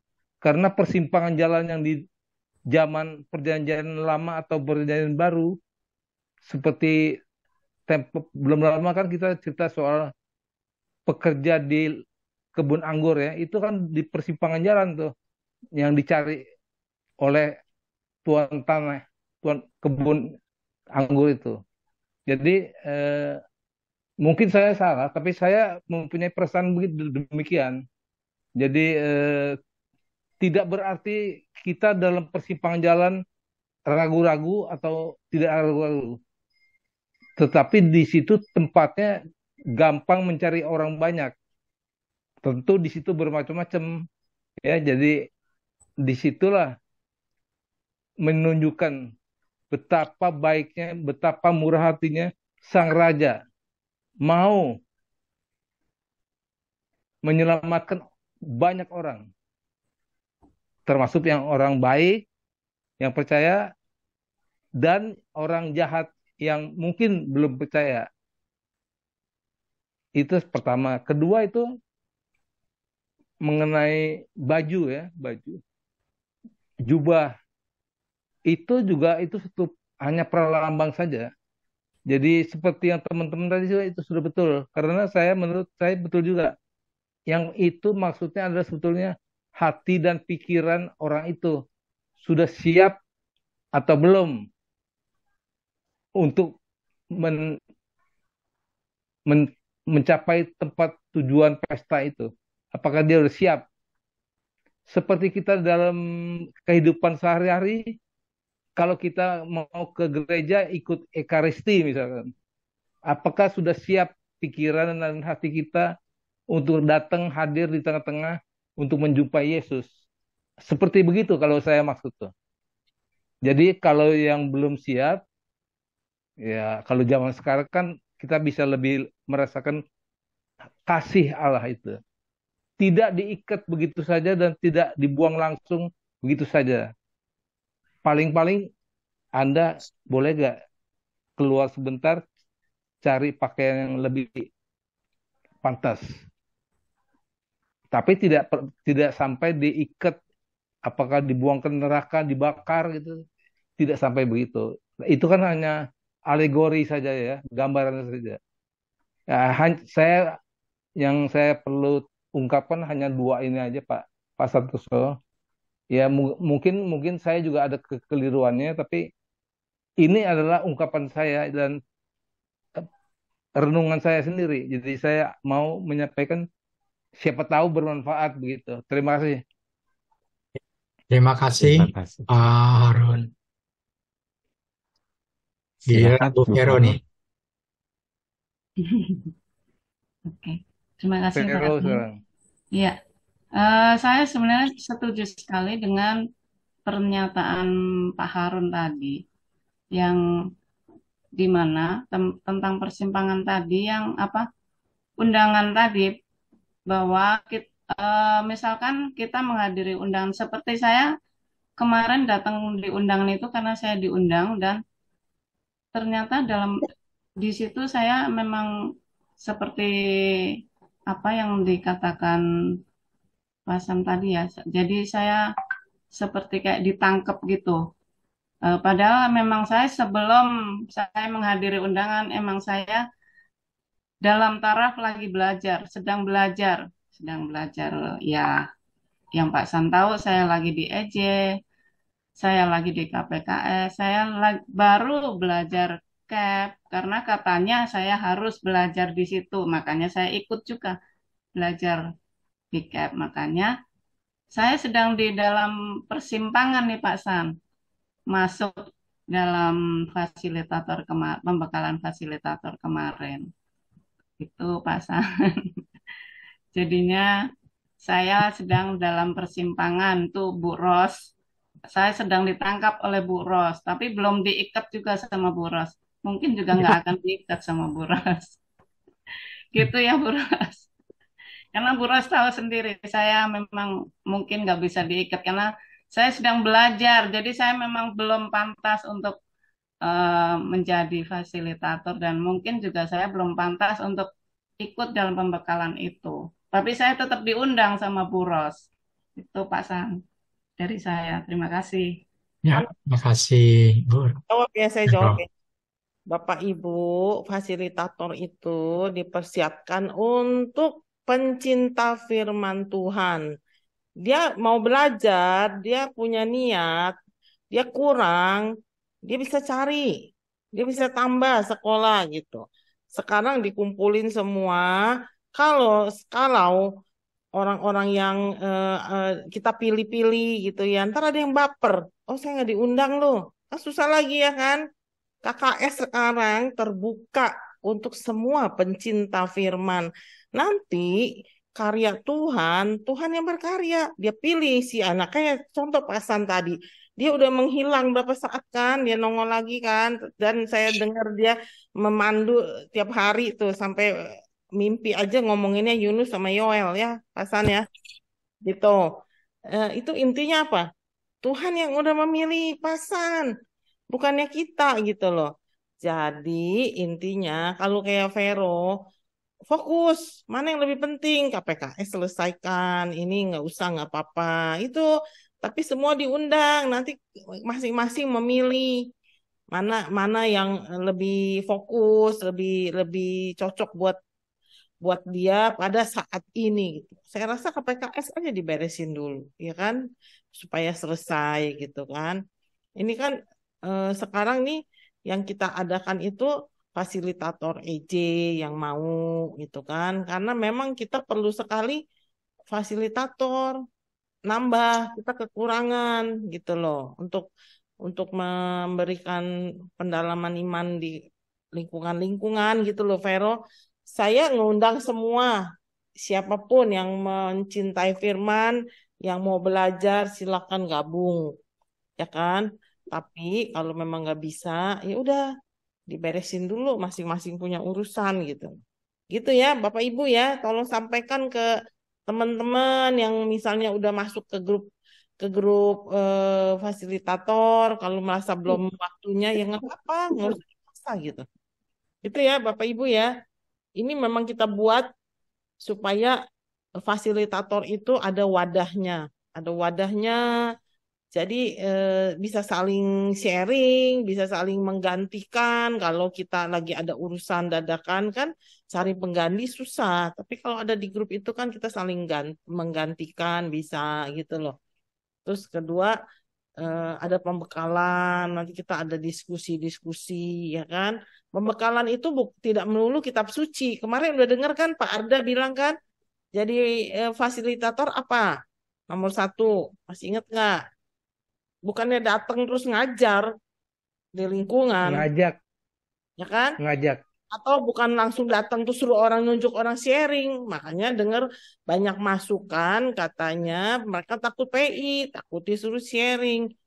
Enggak, kita nggak usah nunjuk kerelahan orang mau sharing, Roh Kudus menggerakkan dia untuk sharing, silakan. Kalau enggak ya enggak apa-apa. Tugas kita untuk menjembatani supaya mereka mengerti tentang tema yang diberikan selama bulan kitab suci misalnya.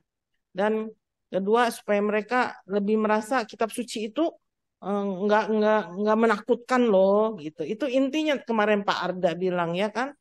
Tapi nomor satu kalau mau jadi fasilitator ya kita mesti kalau menurut Pak Arda kita mesti katam. Katam tahu nggak? Ngerti nggak? Katam tuh satu buku habis. Semua kita udah baca tuh satu kitab suci. Itu nggak mudah memang, ya kan? Kalau kita mau memberikan menjembatani, terus kita sendiri belum pernah baca itu ayatnya apa ya? Saya nggak tahu ya, gitu kan? Kan aneh juga ya nggak? Jadi kita sendiri mesti improve diri, mesti baca. Nah makanya ada wadahnya, gitu loh Bapak Ibu. Kesempatan ini sayang kalau nggak digunakan baik-baik, ya kan? Nanti setelah ikut ini kita nih ngundang bukan hanya orang yang sudah lulus KPKS atau sudah lulus EJ enggak ya, yang pencinta kitab suci boleh masuk. Dengan di sini imannya bertumbuh, dia merasa kitab suci menyenangkan, dia bisa cari sekolah kok, dia ambil KPKS, kalau perlu dia ambil kursus-kursus apa kan ada kan banyak paroki mengadakan kursus. Gitu ya Bapak Ibu ya. Pokoknya pelayanan itu mau belajar, mau melayani, jangan jadi beban. Itu nomor satu. Kita jalani dengan sukacita. Itu berkat buat kita juga. Jadi kita nggak merasa beban kalau kita lagi memandu. Kemarin siapa yang bilang Pak Agus ya, dia kalau memandu dia bilang dia happy. Ya kemarin kan sharingnya kan benar mesti begitu. Jangan merasa itu beban. Memandu ketemu orang baru, ke lingkungan baru itu ada happy sendiri juga, ya nggak Pasan, ya kan? Betul, ya. Jadi jangan beban, mau belajar ini pun jangan beban, mesti ada saya ingin lebih tahu tentang kitab suci. Nanti percaya dah, percaya Roh Kudus yang bekerja. Akhirnya kita nggak mau bolos, bener? Kayak di KPKS baru daftar, aduh 3 tahun ya, gila juga nih ya, gue bisa lulus nggak ya? Tapi pengalaman saya loh ya, saya nggak mau loh sekalipun bolos loh. Kayaknya saya kehitung dengan jari dari 3 tahun itu sampai nggak cuti, nggak kemana-mana karena ada kerinduan, nggak mau ketinggalan. Itu apa? Itu Roh Kudus yang bekerja. Bapak Ibu rasain sendiri nanti kalau udah mengikuti fasilitator ini ya pembekalan, nanti kayaknya miss sehari pun sayang banget. Benar itu Roh Kudus yang bekerja berarti ya. Tapi kalau memang belum bisa nggak apa-apa. Fokus dulu sama yang lebih lebih penting dalam hidup kita saat ini gitu loh. Bukannya berarti ini nggak penting itu penting, tapi untuk hidup kita pilihan kita mana saat ini yang lebih penting. Itu aja ya Bapak Ibu ya. Jangan merasa beban gitu ya. Terima kasih.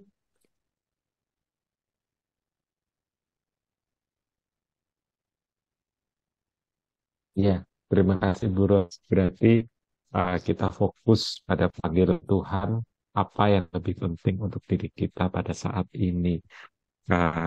Berarti kita kembali ke topik yaitu tentang membahas tentang apa panggilan Tuhan untuk hidup kita pada saat ini, untuk berbuah bagi rencana Tuhan. Oke, masih ada waktu, masih cukup banyak. Pak Siapa lagi? Andreas, Pak silakan. Andreas, silahkan. Selamat malam semuanya. Ya, malam Pak Andreas. Salam kenal ya, Bu Rosita. Untuk bacaan perikop malam ini kan tentang perumpamaan. Saya pernah baca juga bahwa dari keseluruhan ajaran Yesus, itu sepertiganya itu semuanya tentang perumpamaan. Jadi dari ke Injil itu sepertiga ajaran Yesus itu tentang perumpamaan dan kira-kira ada 60 perumpamaan kalau diteliti kata para ahli gitu ya. Dan saya juga nggak pernah hitung. Jadi kira-kira ada 30 perumpamaan, termasuk pada malam ini perumpamaan tentang perjamuan kawin. Saya tadi agak telat masuk, tapi saya udah baca tadi pagi bahwa perumpamaan tentang perjamuan kawin itu bab 22 ayat 1 sampai 14 ya Pak San ya. Ya, ya betul Pak Andreas. Saya tertarik dengan ayat 5 dan hampir-hampir ada korelasinya dengan ayat 12. Bab 5 saya bacakan, namun orang-orang yang diundang itu tidak mengindahkannya, ada yang pergi ke ladangnya, ada yang pergi mengurus usahanya. Terus ke-12-nya, ia berkata kepadanya, kawan, bagaimana engkau masuk kemari tanpa mengenakan pakaian pesta? Namun orang itu diam saja. Memang awalnya agak sulit. Akhirnya saya cari-cari juga, oh ini semua tentang perumpamaan kerajaan Allah. Bagaimana di ayat 5 itu ditekankan mengapa banyak orang tidak mengindahkan undangan tersebut gitu ya Pak San kira-kira ya. Ya. Jadi dulu 30 tahun yang lalu saya juga sengaja tidak berani menghadiri pesta undangan teman saya, beberapa orang Pak San. Jadi ada 2-3 undangan saya sengaja nggak berani datang. Ya, karena yang ngundang saya tuh semua mantan-mantan pacar saya Pak San.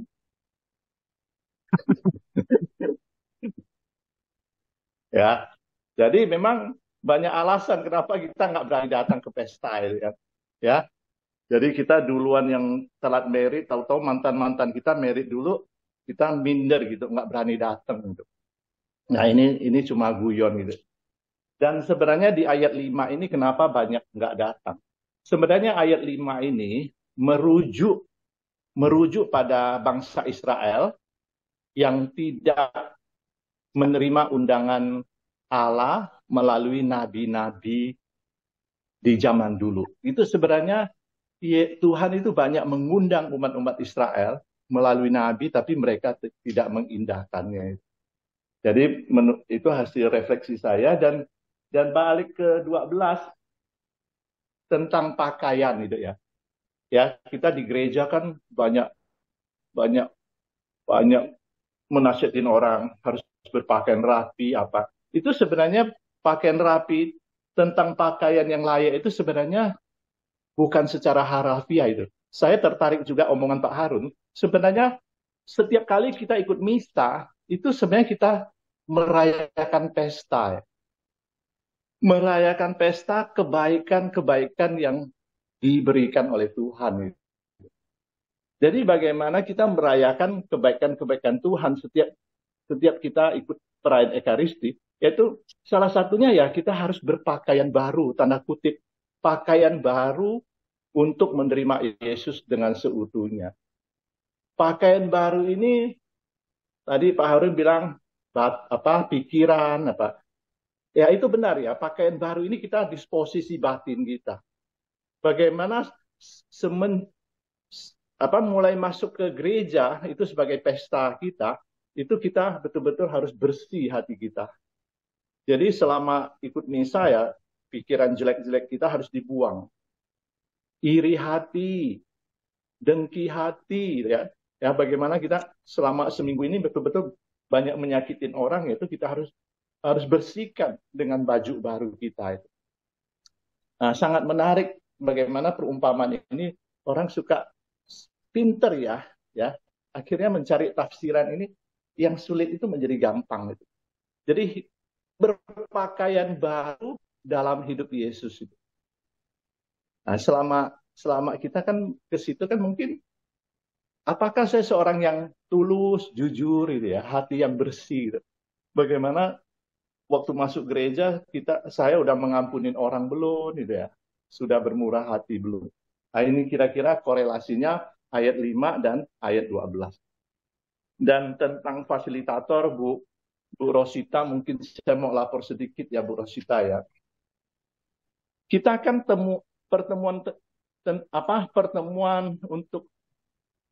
untuk para fasilitator, kalau nggak salah kan hari Jumat ya Bu Rosita ya.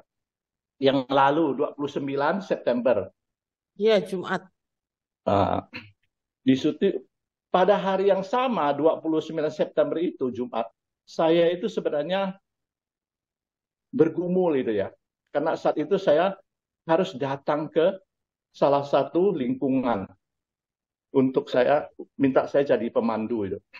Memang pemandu kali ini saya agak padat, dan sebenarnya kalau bicara tentang pengalaman-pengalaman sebagai fasilitator, mungkin next time saya bisa sharing buat teman-teman itu.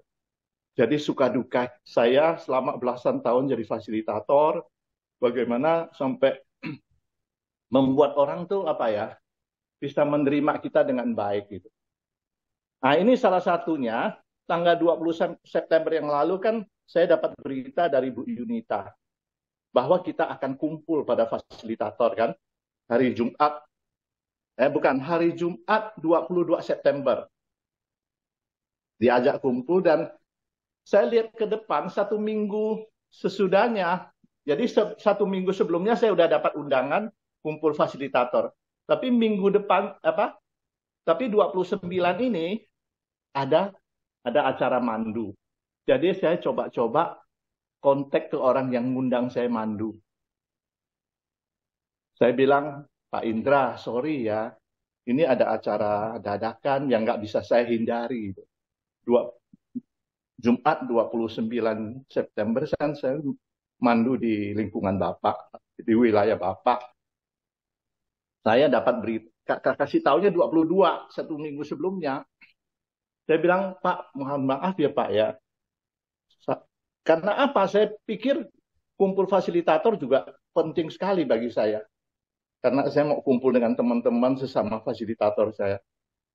Saya bilang, boleh Pak, boleh nggak Pak, jadwal Jumat ini digeser ke hari Kamis gitu.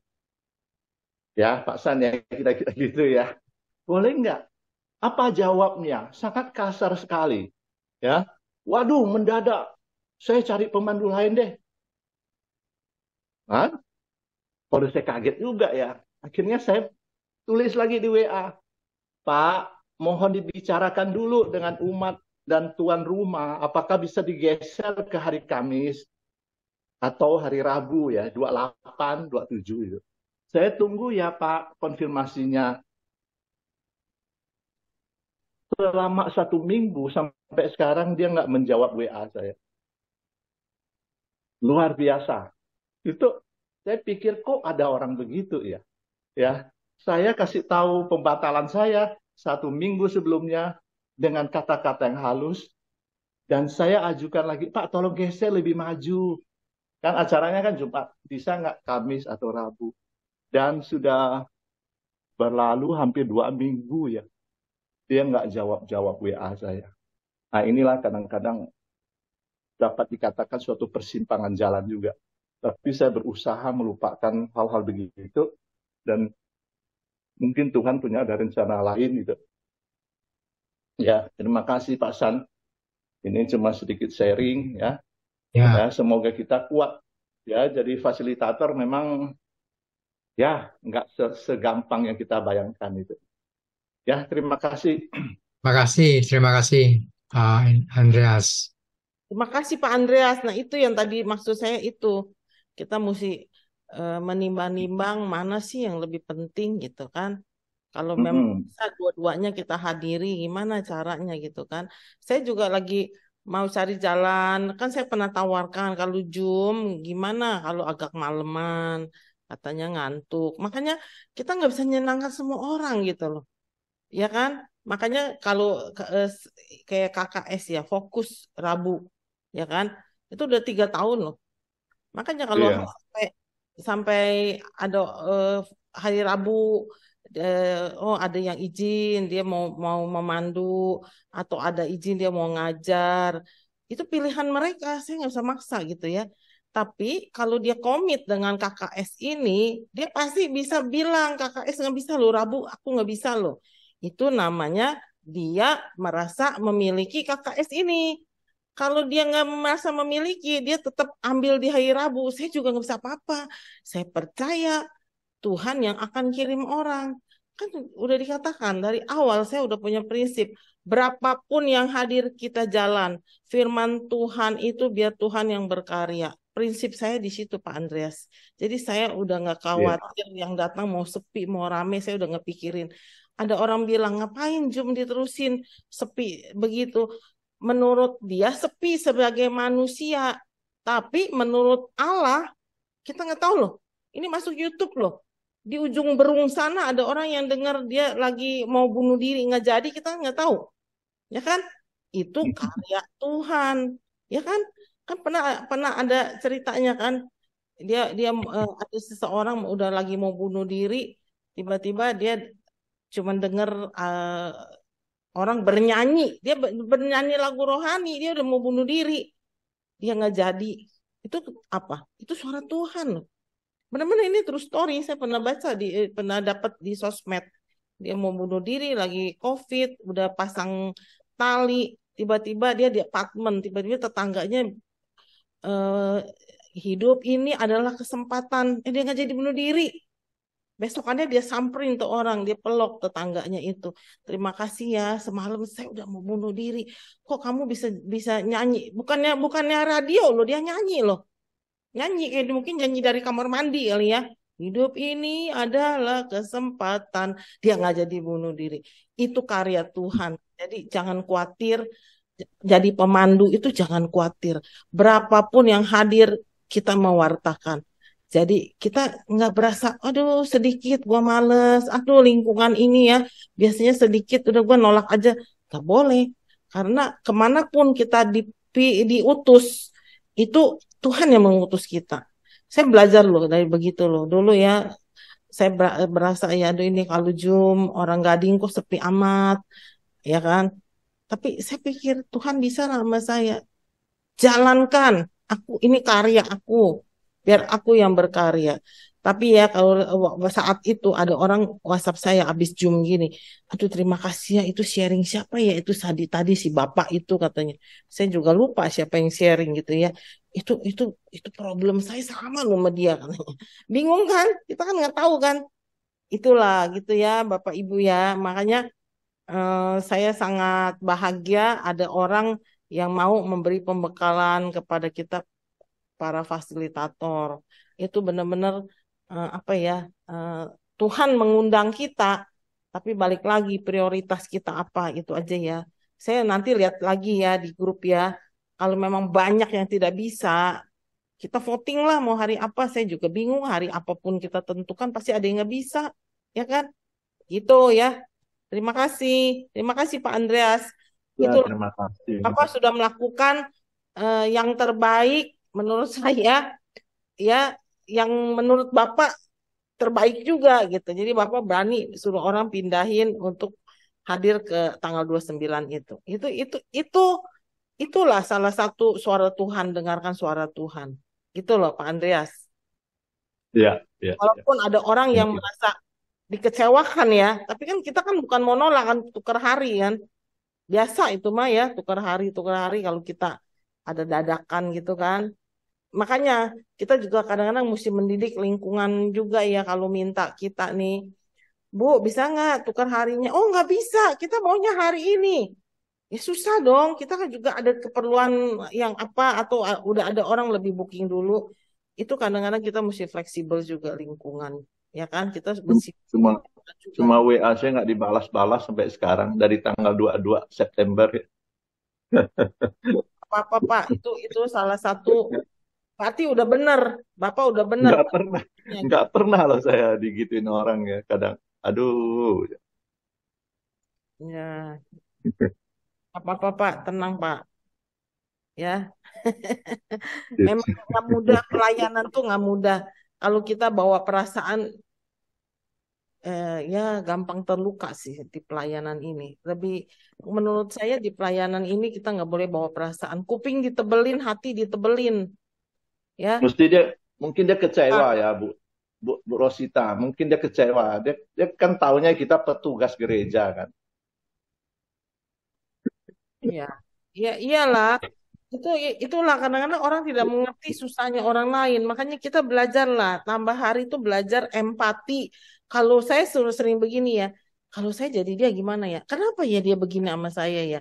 Saya selalu membayangkan kalau saya di sepatunya dia gitu. Saya melakukan hal yang sama nggak ya? Mungkin kita melakukan hal lebih parah lagi loh.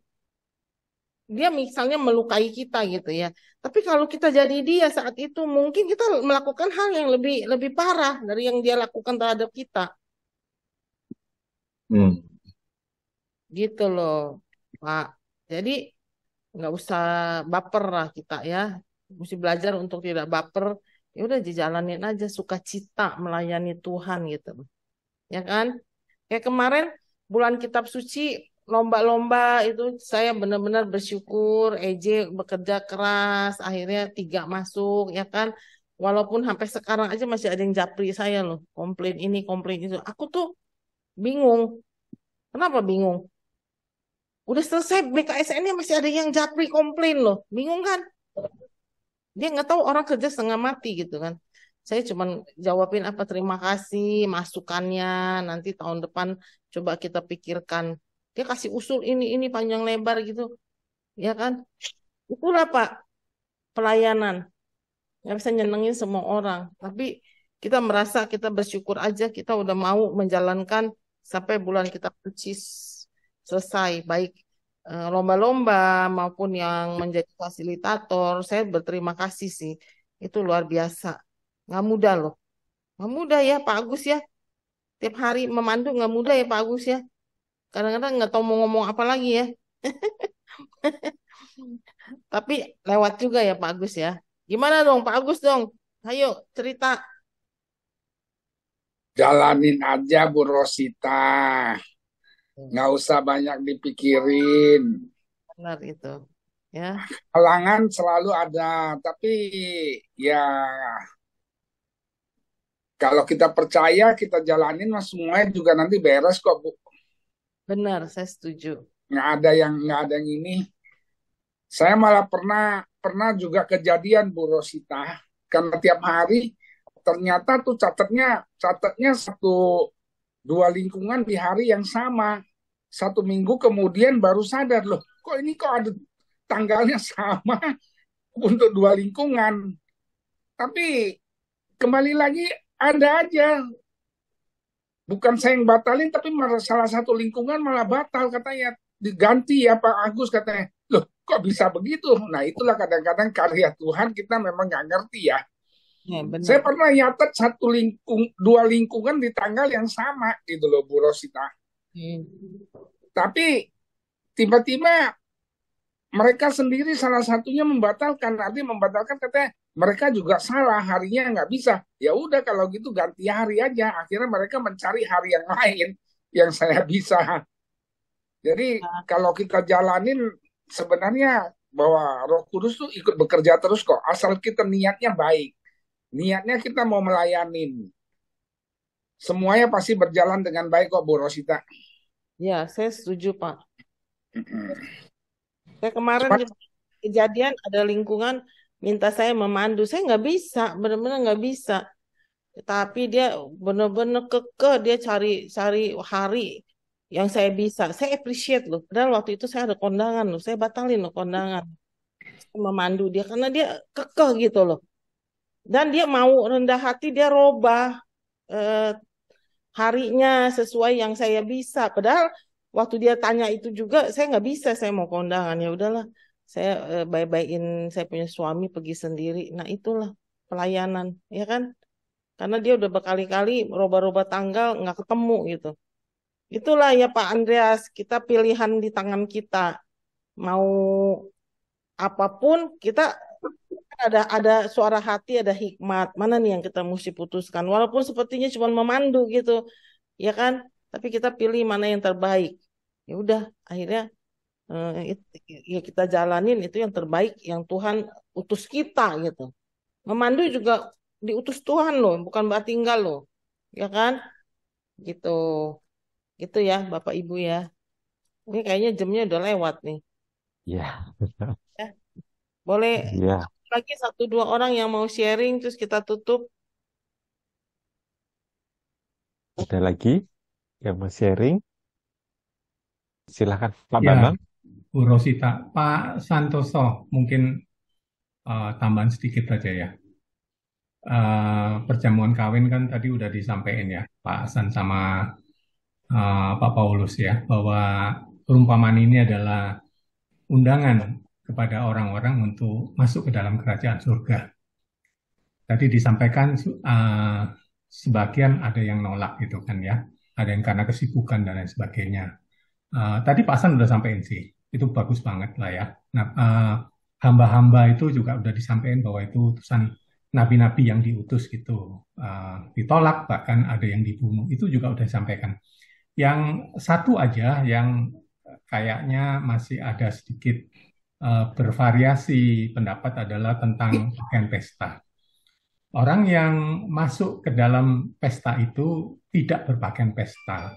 Maksudnya adalah orang yang mau masuk ke dalam kerajaan surga, dia harus bajunya bersih. Artinya, dia tidak boleh pakaian kotor. Pakaian kotor itu melambangkan bahwa dia harus meninggalkan dosa-dosa lamanya. Itu maksudnya pakaian kotor itu.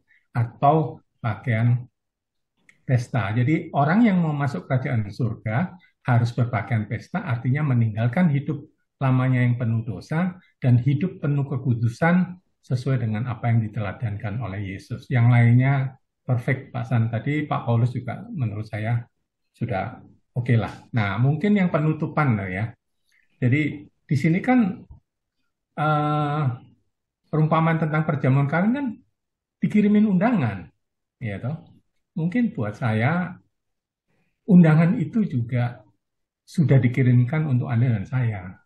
Nah, mungkin menjadi refleksi buat saya adalah apakah saya mau datang ke pesta itu, ke kerajaan surga itu, dengan pakaian pesta, meninggalkan dosa-dosa saya. Karena untuk masuk ke kerajaan surga, kita harus hidup kudus. Pak San, aku pikir itu ya. Yang lain tadi bagus banget Pak San udah sampai. Thank you teman-teman. Sahabat Ya, terima kasih banget Pak Bambang. Ya, terima kasih. Terima kasih. Saya rasa cukup ya ini acara malam hari ini. Mari kita tutup dengan doa. Bu Vero bisa minta tolong. Boleh. Mari Bapak Ibu semua kita hening sebentar untuk doa penutup. Dalam nama Bapa dan Putra dan Roh Kudus. Amin. Allah Bapa di surga, terima kasih untuk malam hari ini. Terima kasih Engkau telah mengumpulkan kami semua di Zoom ini. Kami telah mendengarkan sabdamu lewat sharing-sharing dari teman-teman semua dan juga pemaparan oleh Pak Santoso tentang perjamuan kawin. Bapa di surga, semoga apa yang telah kami dengar ini menjadikan bekal hidup kami. Semoga kami juga tetap teguh dalam pelayanan, tidak ada di persimpangan jalan. Semoga Engkau akan meneguhkan kami semua. Bapa di surga, malam hari ini kami juga ingin undur diri karena telah selesai mengikuti Zoom ini.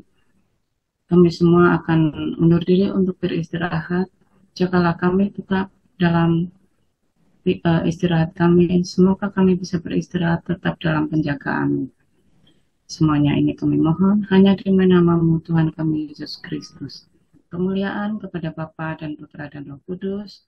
Pada Seperti permulaan sekarang selalu dan sepanjang segala abad. Amin. Dalam nama Bapa dan Putra dan Roh Kudus. Amin.